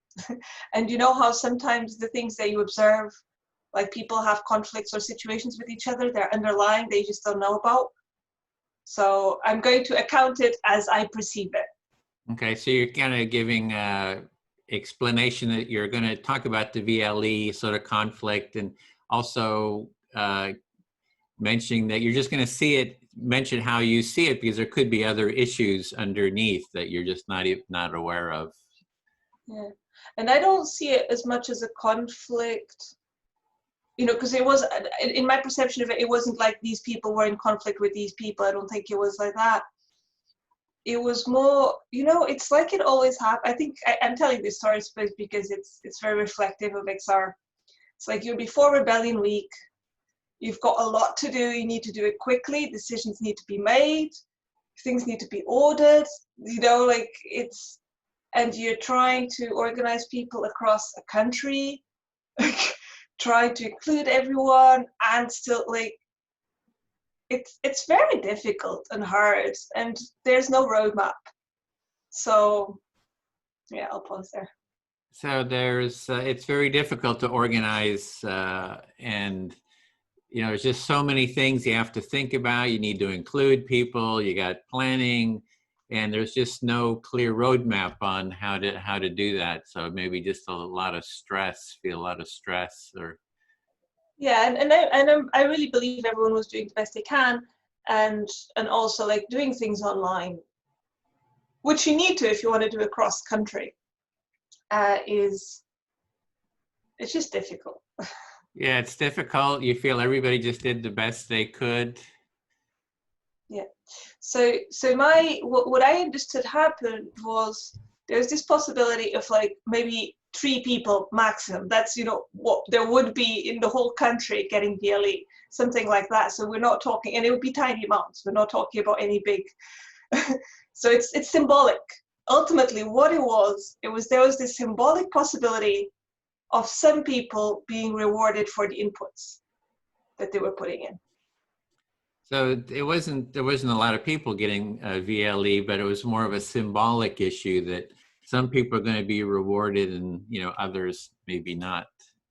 And it was this idea, and that's for me what it was interesting, was that later on I saw a talk by Roger where he was talking about the importance of VLE, or importance of having people that are doing this full time, that can allow themselves to do this full time. And so the debate was, is it okay for some people to work on this full time and be rewarded? And the idea of some is no, because that creates a difference. And those people are, you know, everyone is working, like all of us, we're all working like mad. How are you going to choose those people? And the people that were very much into decentralized work were just saying, well, you can just, more people can do fewer hours. We can all do it if we just work together. You don't necessarily need someone working full time. You just need more people doing less. So yeah, this created a sort of an issue with, you know, some people getting paid, some not. And one of the solutions was that, well, we all just do a little bit more, or bring in more people who can do more. So, and then also, you know, Roger, you'd heard Roger had actually talked about this issue, you know, talking about, hey, it's good to have a core group that gets paid. So it sounds like there were different ideas about what to do. Yeah, I'm confusing it because I only heard that thing by Roger much later. But the, you know, my time's almost up, so I'll just say that what ended up happening was no one got any VLE, and the people that felt strongly about that left anyway. The people that felt like we shouldn't have VLE because it would create inequality amongst us, and it would, they felt it was in conflict with the principles.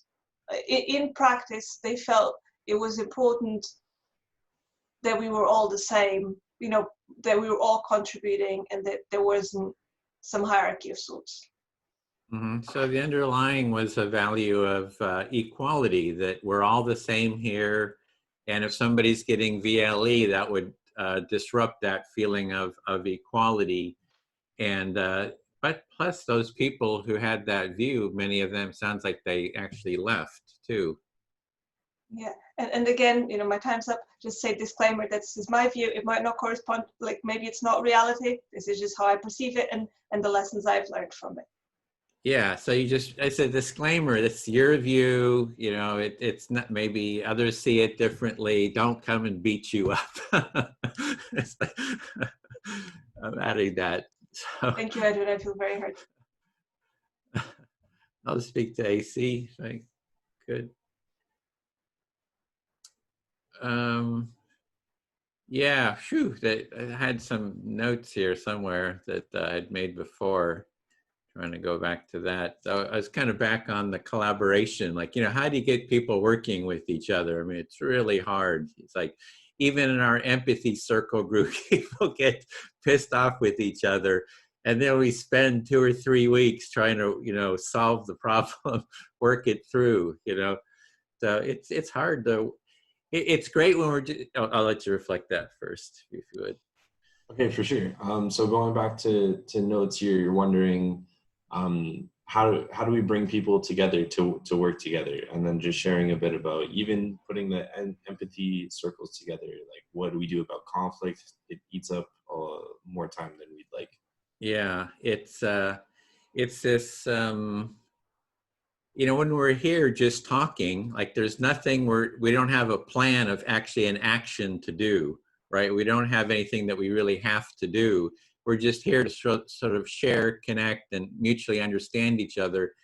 It goes really well. I mean, it's, you know, people really enjoy it, and there's sort of a nice harmony gets created. But as soon as it's like something we're going to do, and we have to coordinate who, what, when, how, you know, and schedules. I mean, it's this whole level of complication that kind of gets added, and then things get more difficult. Yeah. Yeah. So in the cafe setting, when there's not like a set target goal or objective, it's very easygoing. It's very chill in that sense. And it works well. But as soon as you start having to coordinate around something, where are we getting these supplies, blah, blah, blah, that's where it starts to get frustrating. And it reminds me of, you know, conflict mediation. Like in conflict mediation, you've got the conflict, and how do you address the conflict? You bring it into an empathy circle. People talk about it. They explore how they feel now. They explore how they feel when the conflict happened. They get some mutual understanding. But then one of the next steps is, what do we do now? And then again, you use active listening. You can use active listening, empathic listening, to create your to-do list. So it's like somebody offers something, you know, somebody else responds, and there is this empathic negotiation that takes place. And it's time consuming, but it's part of the whole process, you know, going from just talking, dialoguing, to coming up with some kind of plans and agreements and schedules and stuff. So in the context of like conflict resolution, the empathic listening, the active listening is a great tool for getting back towards the same page. But as far as the actionable things coming out of it, like where to go next, it still takes that time. Yeah, and it still takes that empathy, that mutual empathy, to negotiate who will do what and how and when. So that is an empathic, you know, if it's an empathic dialogue, that I think that's sort of a constructive way forward. And yeah. So I guess it's the importance of the empathy, you know, throughout everything that we do. So just bringing it back to that notion, that concept of empathy, and highlighting how key it is, just as being part of the process to come to these resolutions through negotiations, but really just being able to hear one another. Yeah, and from the SOS trainings that I've done, I haven't heard that talked about, and I haven't seen that as like, hey, here's this foundational skill we better learn, you know, first, and really practice and get good at. And if conflict arises, let's go back to that. So I haven't seen it. It seems to get kind of ignored, at least in the SOS training that I've seen. I think it's something that's missing. So in the workshops and trainings that you've seen, taken part in too, yeah. The ones that you've been through, it's not really there, or it's definitely not as there as you think it is. Yeah. Especially for these conflict resolutions. Yeah, and it is, was that my time? Oh, okay, so I feel heard. Okay, thanks, Edwin. Okay, I'm gonna turn off my video, and Frida, are you there? Yep. Excellent. May I speak to you? Oh, yep, sure. Excellent, thanks. Yeah, I definitely agree that the that starting at this level of empathy and at this starting at this level of hearing each other is going to be so important to working together. And I think it almost cycles back to that first principle of sharing our vision, in the sense that we need to be able to share with each other if we want to work together at all. So do you agree that, like, on a really basic level, being able to communicate with each other, like in these empathy circles, is really important to do the stuff that is related, for example, to the first principle, like sharing our vision with each other? Yeah, absolutely. So in like when we talked about that principle, the one thing that really stood out to me from the cafe and the conversations was this notion of, in order to have a shared vision of change, we need to share our vision of change. And so just using the empathic listening as like the maybe the vehicle for us to really share effectively what each of our visions of change are, in order to build that collective one, that you know, that vision that we were talking about at the start of this session. You know, what's the strategy? What are we rallied behind?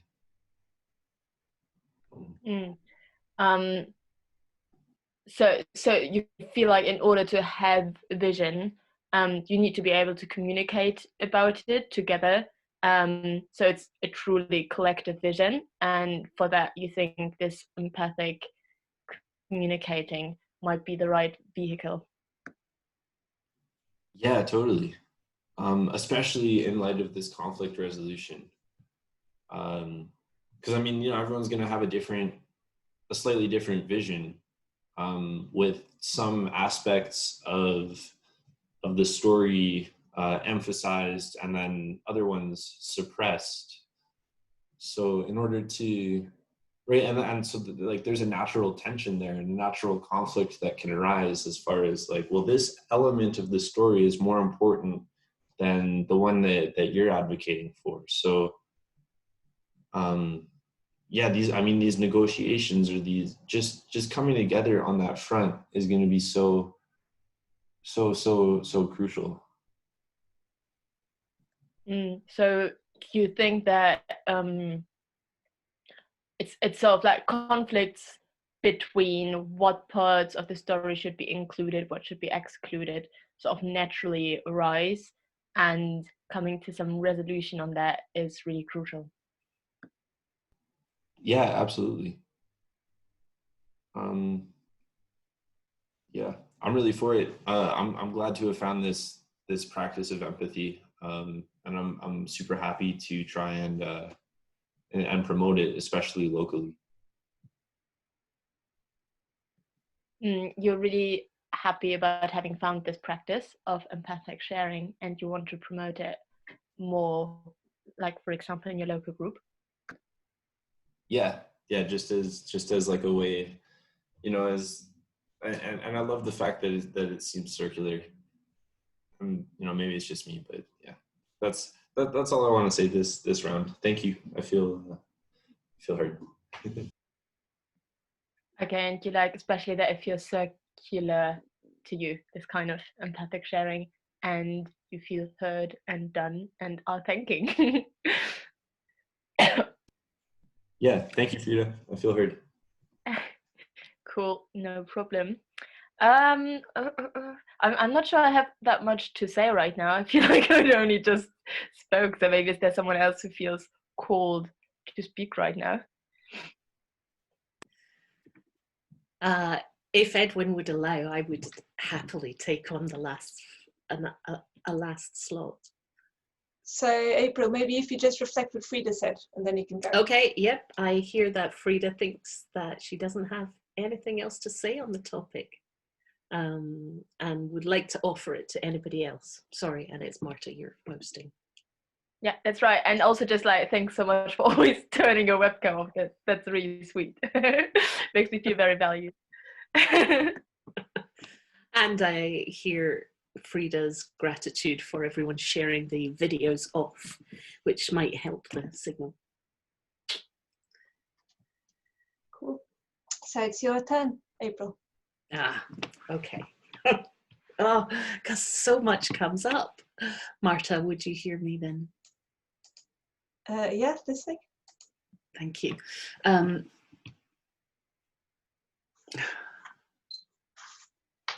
What comes up for me is that, so the self-organizing system was a tool for decentralization and autonomy, was an experiment. And we've done a lot of learning with that experiment.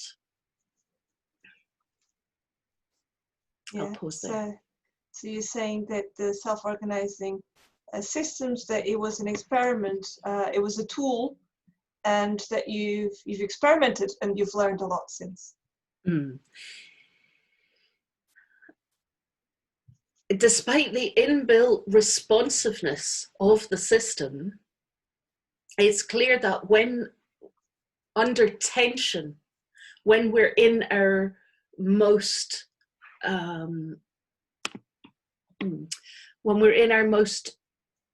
kind of triggered place, or the place where everything seems to be going down. So that could be because you're suddenly in the grief of the trouble of these times, or it could be because you're locked in for 18 weeks, or it could be because you're in a personal conflict with somebody else, or difference of opinions and you can't seem to shift it. When we're crushed under that kind of tension, something pushes us to revert back to learned behaviors born in reaction, that I think when we are coming from a place of regenerative thinking, we wouldn't choose to go. But conflict and tension pushes us to those places.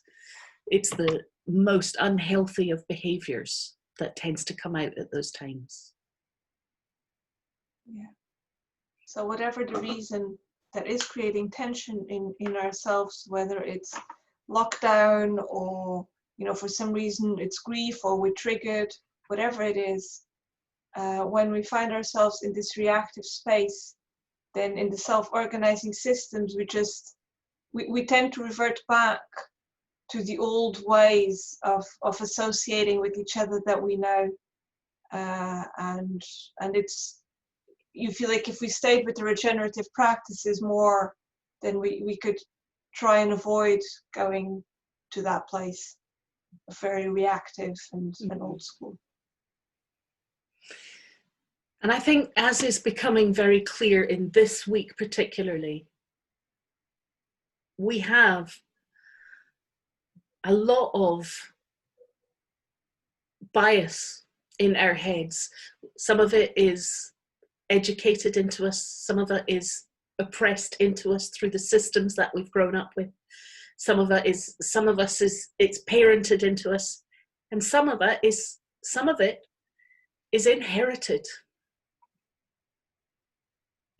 Yeah. So this week, it's come to the forefront that there's all these things that shape us. There's our behavior, there's the parenting we had, there's society, there's oppression, there's even inherited ways of being that shape us.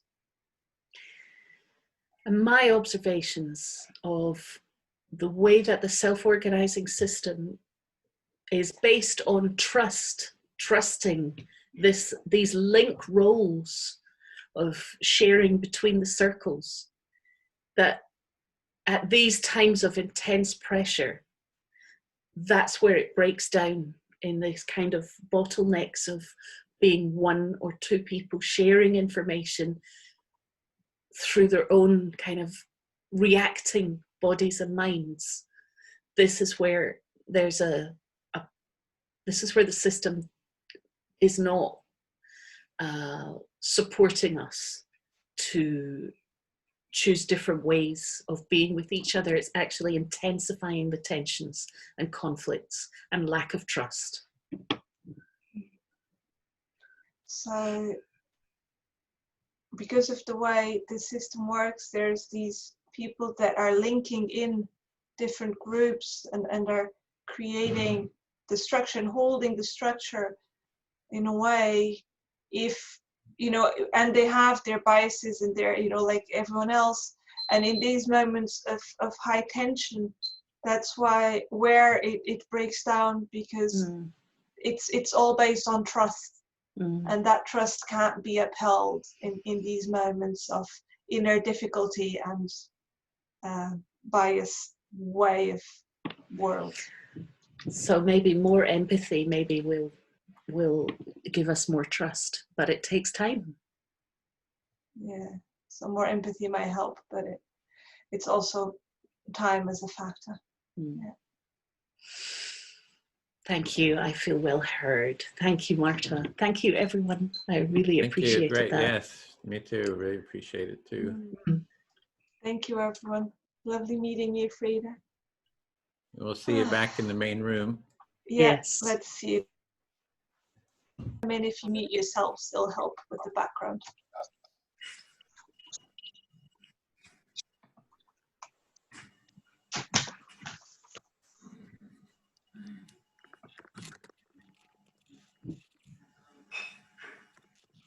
Brilliant. Yes, as I was saying, if you mute yourselves, it might help with the background noise. And Edwin, are we all back? As far as you... Yeah, I think so. I think that's... Okay, brilliant. So welcome back, everyone. I hope you had a pleasurable and interesting time in your breakout rooms. So we can do, yeah, I'll just call people's names and we can do a checkout.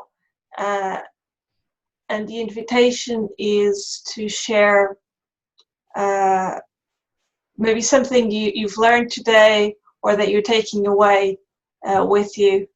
And if this was your first empathy circle, or you know, if you have how that was, and how do you feel now in relation to how you felt at the beginning, I suppose, maybe. So I'll time this just so we don't get overly distracted, but it should be fine. So I'd say about a minute each. So maybe I'll just call you on my screen. It's probably easiest. Simon Carter, would you mind going first? Yeah, I just have one thing to say. This is my first visit. Active listening is really hard.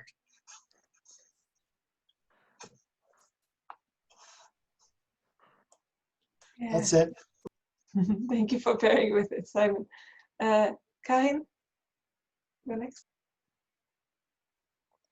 Well, I think this is one of the most difficult principles to explain and to understand, because some few people still believe that there is a kind of hierarchy inside the movement, the international movement, I mean.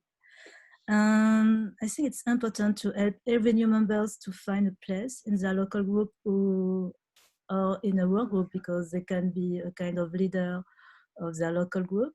And we have to understand that being a movement based on the centralization and autonomy, it's important because we can take our own responsibilities and our own decisions. Thank you. Thank you, Karin. Dean? It's really important to have good lines of communication between all the groups, so all the groups feel as valued as each other.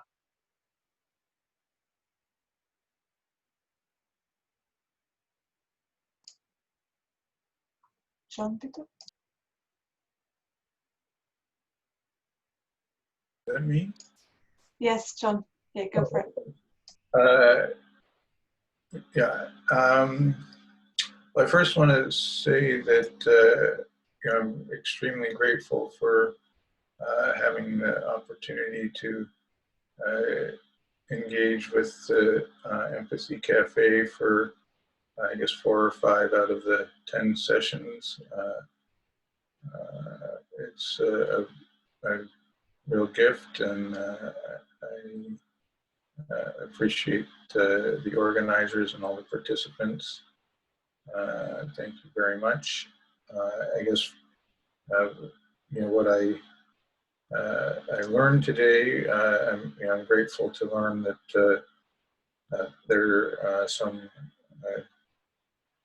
folks in the UK who are considering it, that a demand for just transition is potentially necessary for a successful movement. Thanks again. Thank you, John. Bill? Well, as always, I was really stimulated and I was really impressed with the diversity of opinions and the richness that I heard. And what I got from our group is that this is something, fourth demand, everything, is something that is in process. It, you know, it really needs to kind of more development and maturity, and people need to kind of stick with it. And what I was encouraged about is the quality of the people and the thought that goes into sticking with it. So I'm very hopeful. Thank you. Thank you, Bill. Frida?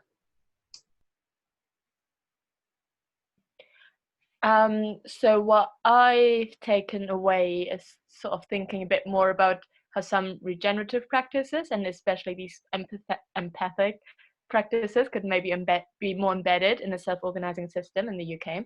So I think I'm definitely going to feed that back to the self-organizing system team. And if anyone else thinks they've, you know, realized something, which I think that, oh, they would really like to feed that back, I'm going to share the email address of the self-organizing system team. So please do, that would be really enriching, I'm sure. So thanks so much for having me here. It was great. Thank you, Frida. Pleasure having you. Emily? Again, I just want to say thank you for this experience. It's really valuable and a really good way to kind of talk with people. It's not often, I guess, that you speak with people outside of your bubble, and usually in everyday world it's very hard to kind of stay muted. You would obviously jump in and kind of have a response and a conversation, and that's what I find quite useful about this experience, is it really does kind of force you to explore what it is you really mean, what you really stand for, and actually obviously your opinion changes as you do that. So yeah, it's just a really useful kind of demonstration of the value of these exercises. Thank you. Thank you, Emily. April? Yes, thank you.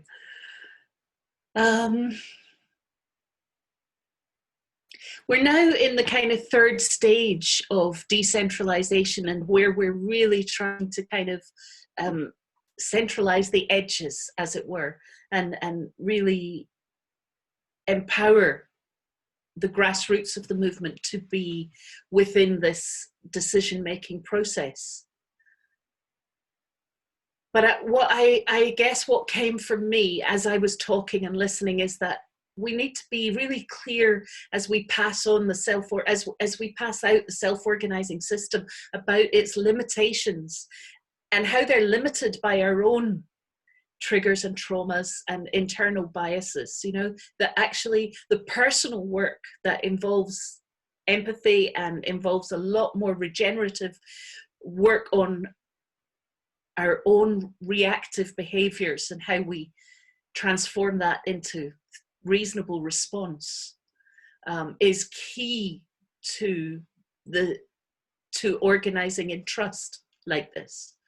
So yeah, we have to be clear about the dangers and what, you know, this is an experiment. It's all an experiment, but don't just share the successes. We've got to share the failures too, so that people can avoid them. Thank you. Thank you, April. Stephen from Uganda.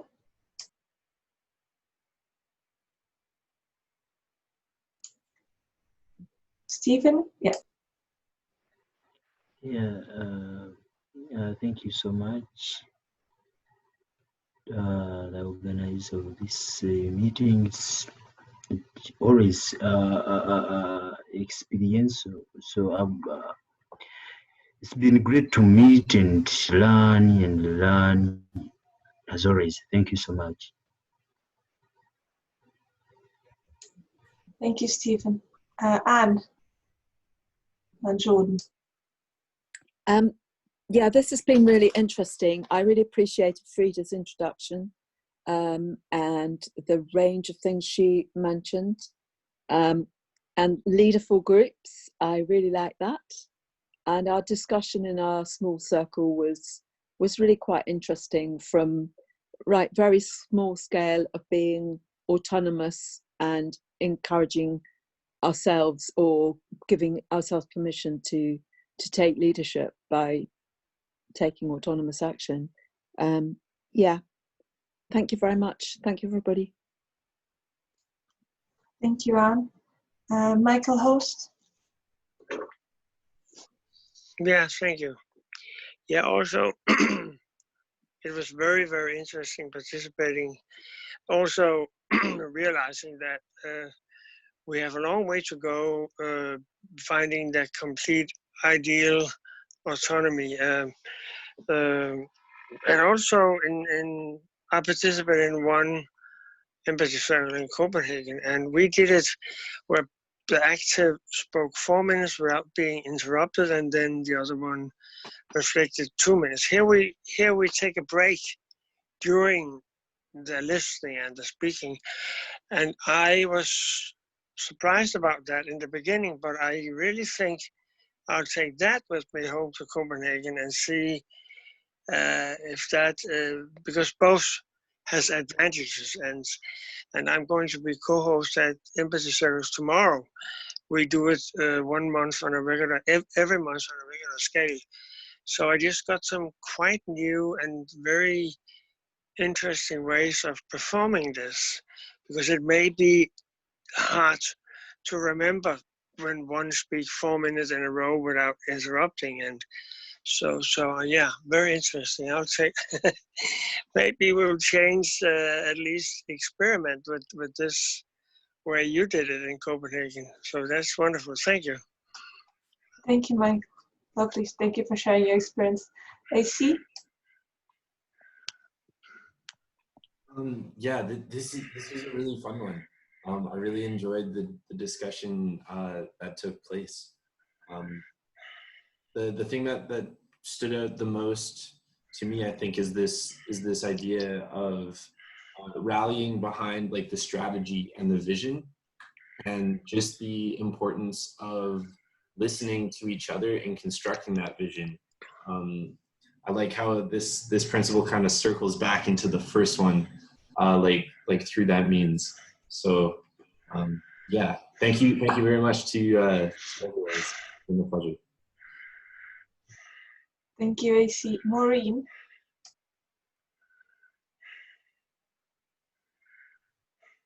Yes, I'd like to thank my group. We had a very interesting session there. I was interested to find out that we have several XR groups in Africa, and the global nature of the movement, and how it can, I think we can achieve in our structures. The vision is going to be a focal point for our structures. And yes, the protection of the environment is my clue into the vision and my journey into XR. And today is World Environment Day. Thank you. Thank you, Maureen. Peter? Yes, thank you for the opportunity to be involved in this. It was interesting to see so many different nationalities as part of XR, so that was makes us feel part of a global community. And empathy circles is a new thing for me. I've done a lot of active listening before, but I've not done an empathy circle. And my impression was it can appear to be quite long and repetitive and drawn out, but there is value in it. And I was debating about the relationship between autonomy and empathy, and whether if autonomy was working better, we wouldn't need quite as much discussion in empathy circles, but I'm still debating that. And then the importance of communication and communication systems upwards and downwards and sideways, and where people take responsibility about the personal toll it can take if there is only one person taking responsibility is another interesting thing I learned. And Nicole told us about an interesting idea called possibility management, which I'm going to have to find out more about, boundaries and saying no, and that. So a lot to learn from today. Thank you. Thank you, Peter. Katie. Yeah, hi. I found it really interesting actually today. We talked a lot about autonomy and what that means. And actually, we had a lot of discussion about what autonomy brings up for people, because it can bring up, although it can bring up a lot of joy and give you a lot of kind of action that you might not have been able to do, you know, it gives you the freedom to be involved in something in a way that you choose. It can also bring up a lot of fear. And it brings, you know, in a way, by having the autonomy in XR, we're all exploring where our boundaries are in this movement. And I think within that exploration of our boundaries, that's what where we're learning the most. And I know, you know, we get triggered when we're in our groups, because with autonomy comes a sense of tension if there's a lack of agreement, or someone's taking leadership and somebody isn't. But within that, when we get triggered and we have that triggered feeling, that's where we learn the most. And I think XR are aware of that, and they've got, you know, conflict resolution within it and regen within it. And I just, to me, that's what fascinates me the most about XR. So I found the conversation really interesting. Thank you, and thank you to my group. Thank you, Katie. Carol?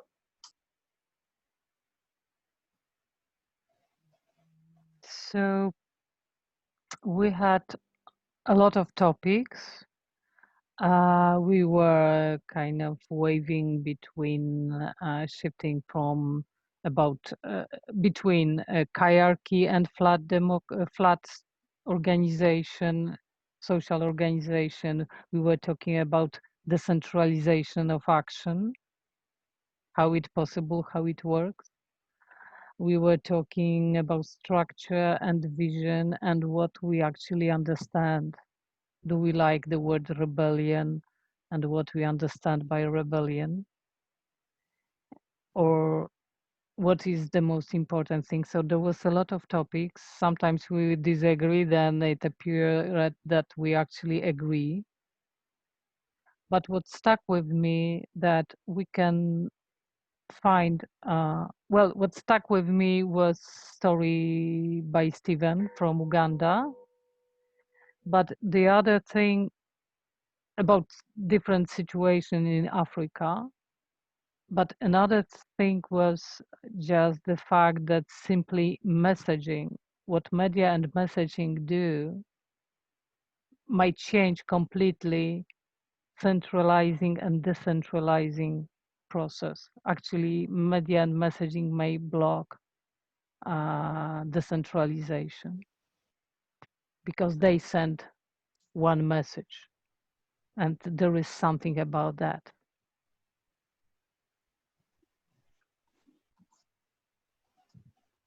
Thank you, Carol. Thank you. And Paul?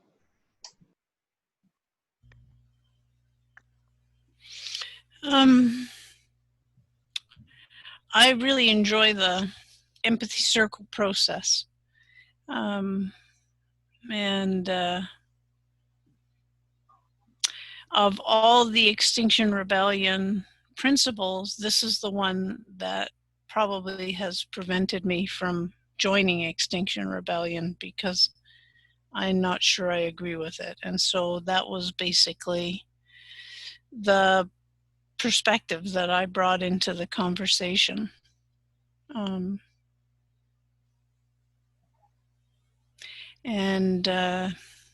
There wasn't a lot of agreement with me on the points that I made, but everybody else in there was actually a member of Extinction Rebellion. So that's probably why. But it's still a really interesting process to have the opportunity to really listen and reflect and have people's comments reflected so that you're getting them twice. It's a good way to learn and listen. Thank you. Thank you. Michael?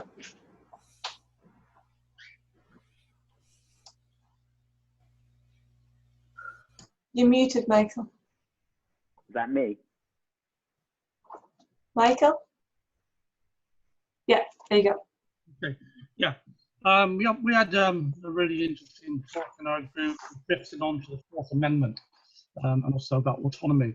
Autonomy is also related to power and privilege, and the amount of power and privilege you can project into the world.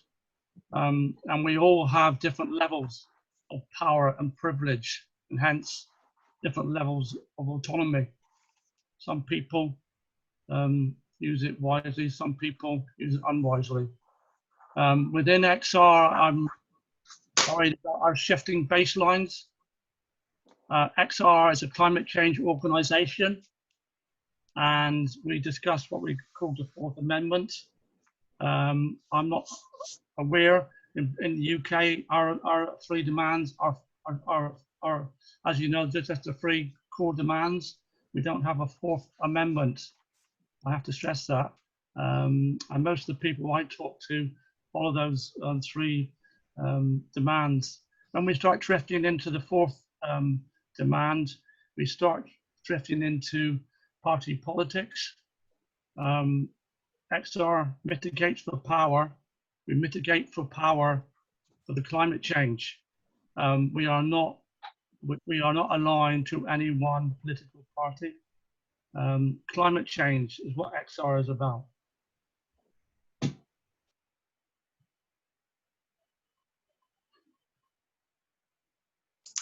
Mickey X? Thank you. Yeah, I want to pick up on what Anne said and just really quickly challenge it, which is actually this principle is why XR can never become a membership organization, which I think is a good thing. And when you're working on the ground and explaining to the police that you're a holacracy and therefore no one is an overall charge, it's a direct challenge to actually having a way of doing things. I still feel quite frustrated that we need to merge in some way the horizontal structure on the ground with the vertical structure. We've avoided most of the political pitfalls, such as Machiavellian thinking and acting. Nevertheless, there are still some places, and I think Cornwall, where I'm speaking from, is one of the first ones, where hierarchies emerge and the power is centralized. And I really want to see a fusion between those two processes so that we don't fall into the trap of hierarchy and can modulate our holacracy in an effective way. And there are lots of positive things like this way of organizing and like this kind of empathy circle, which shows us to be a learning, giving, compassionate organization. And that's the most central, important point. Thanks. Thank you, Mickey. Danielle.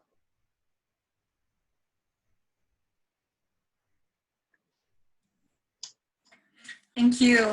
So this was my third time joining this Empathy Cafe, and still learning about XR. So I won't take this time to summarize so much what our group spoke to, but more of my experience, which is the commitment to listening and understanding and learning what the different dialogues are, and a framework in which collectively we can do that. And I think that the Empathy Cafe series is something unique that XR is putting time and energy into, and I'm admiring of that. And I will say that, you know, it's challenging, but it's putting pressure on me to take responsibility for formulating and articulating my thoughts.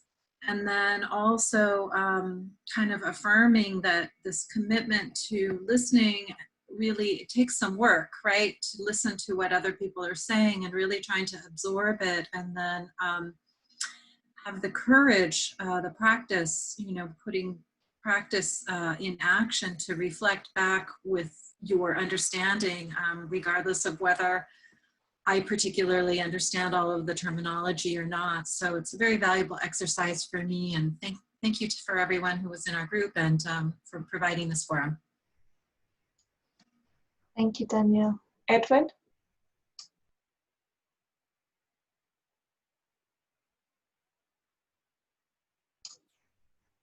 We can't hear you, Edwin.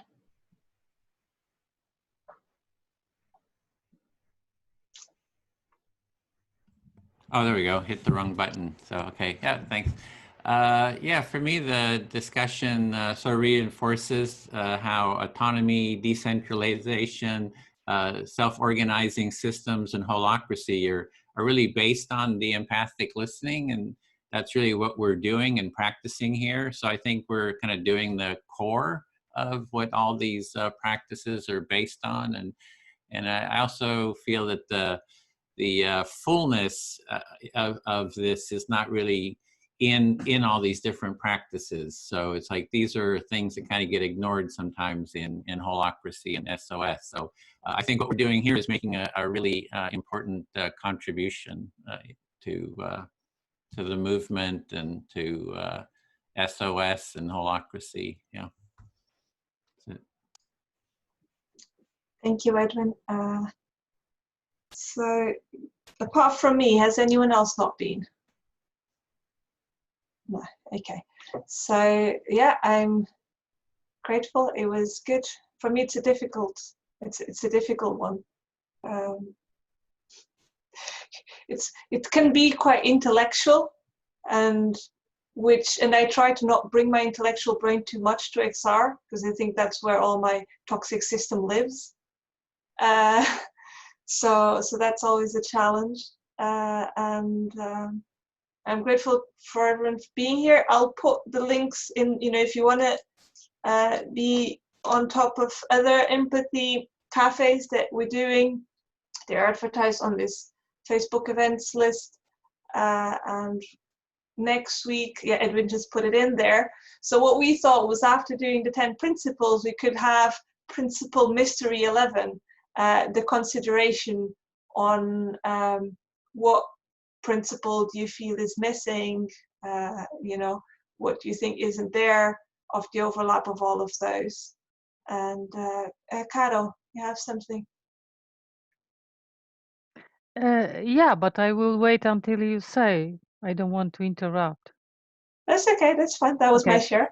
Okay, I just want to say, because I heard that in Copenhagen you doing a little bit differently Empathy Circle, and I want to admit that we are actually starting doing training with global support and in different time zones. So I will put in chat my email, so if you wish to learn more about our methods, anybody of you and in Denmark, please mail to me, and we will try to kind of organize some training for you. Great. That's it from me. I don't know if there's anything you want to add, Edwin? I put a link in there to create a Facebook event page for training. So if anyone wants to do training, you can sign up there as well. And all these links, or most of them, should be in that on arrival document where you added your name and contact info. So be sure to, click on that link, add your contact info so we can stay in connection with each other. And there are some other links there. And did you want to have the facilitators stay after, Marta, for a debrief? Yes, yeah, that would be great if facilitators can stay behind. We'll just have a quick debrief after. And again, thanking you, Frida, for joining us. It was lovely having you share. Much appreciated. And maybe see you next week, everyone. Yeah, thank you so much, all the hosts. Thank you. Cheers. Cheers. Think about what Bye-bye. value, what principle you would add for next week. Come share your principle. Yeah, I will definitely show up next week. It's wonderful. Thank you. Bye. Bye. Bye. Okay.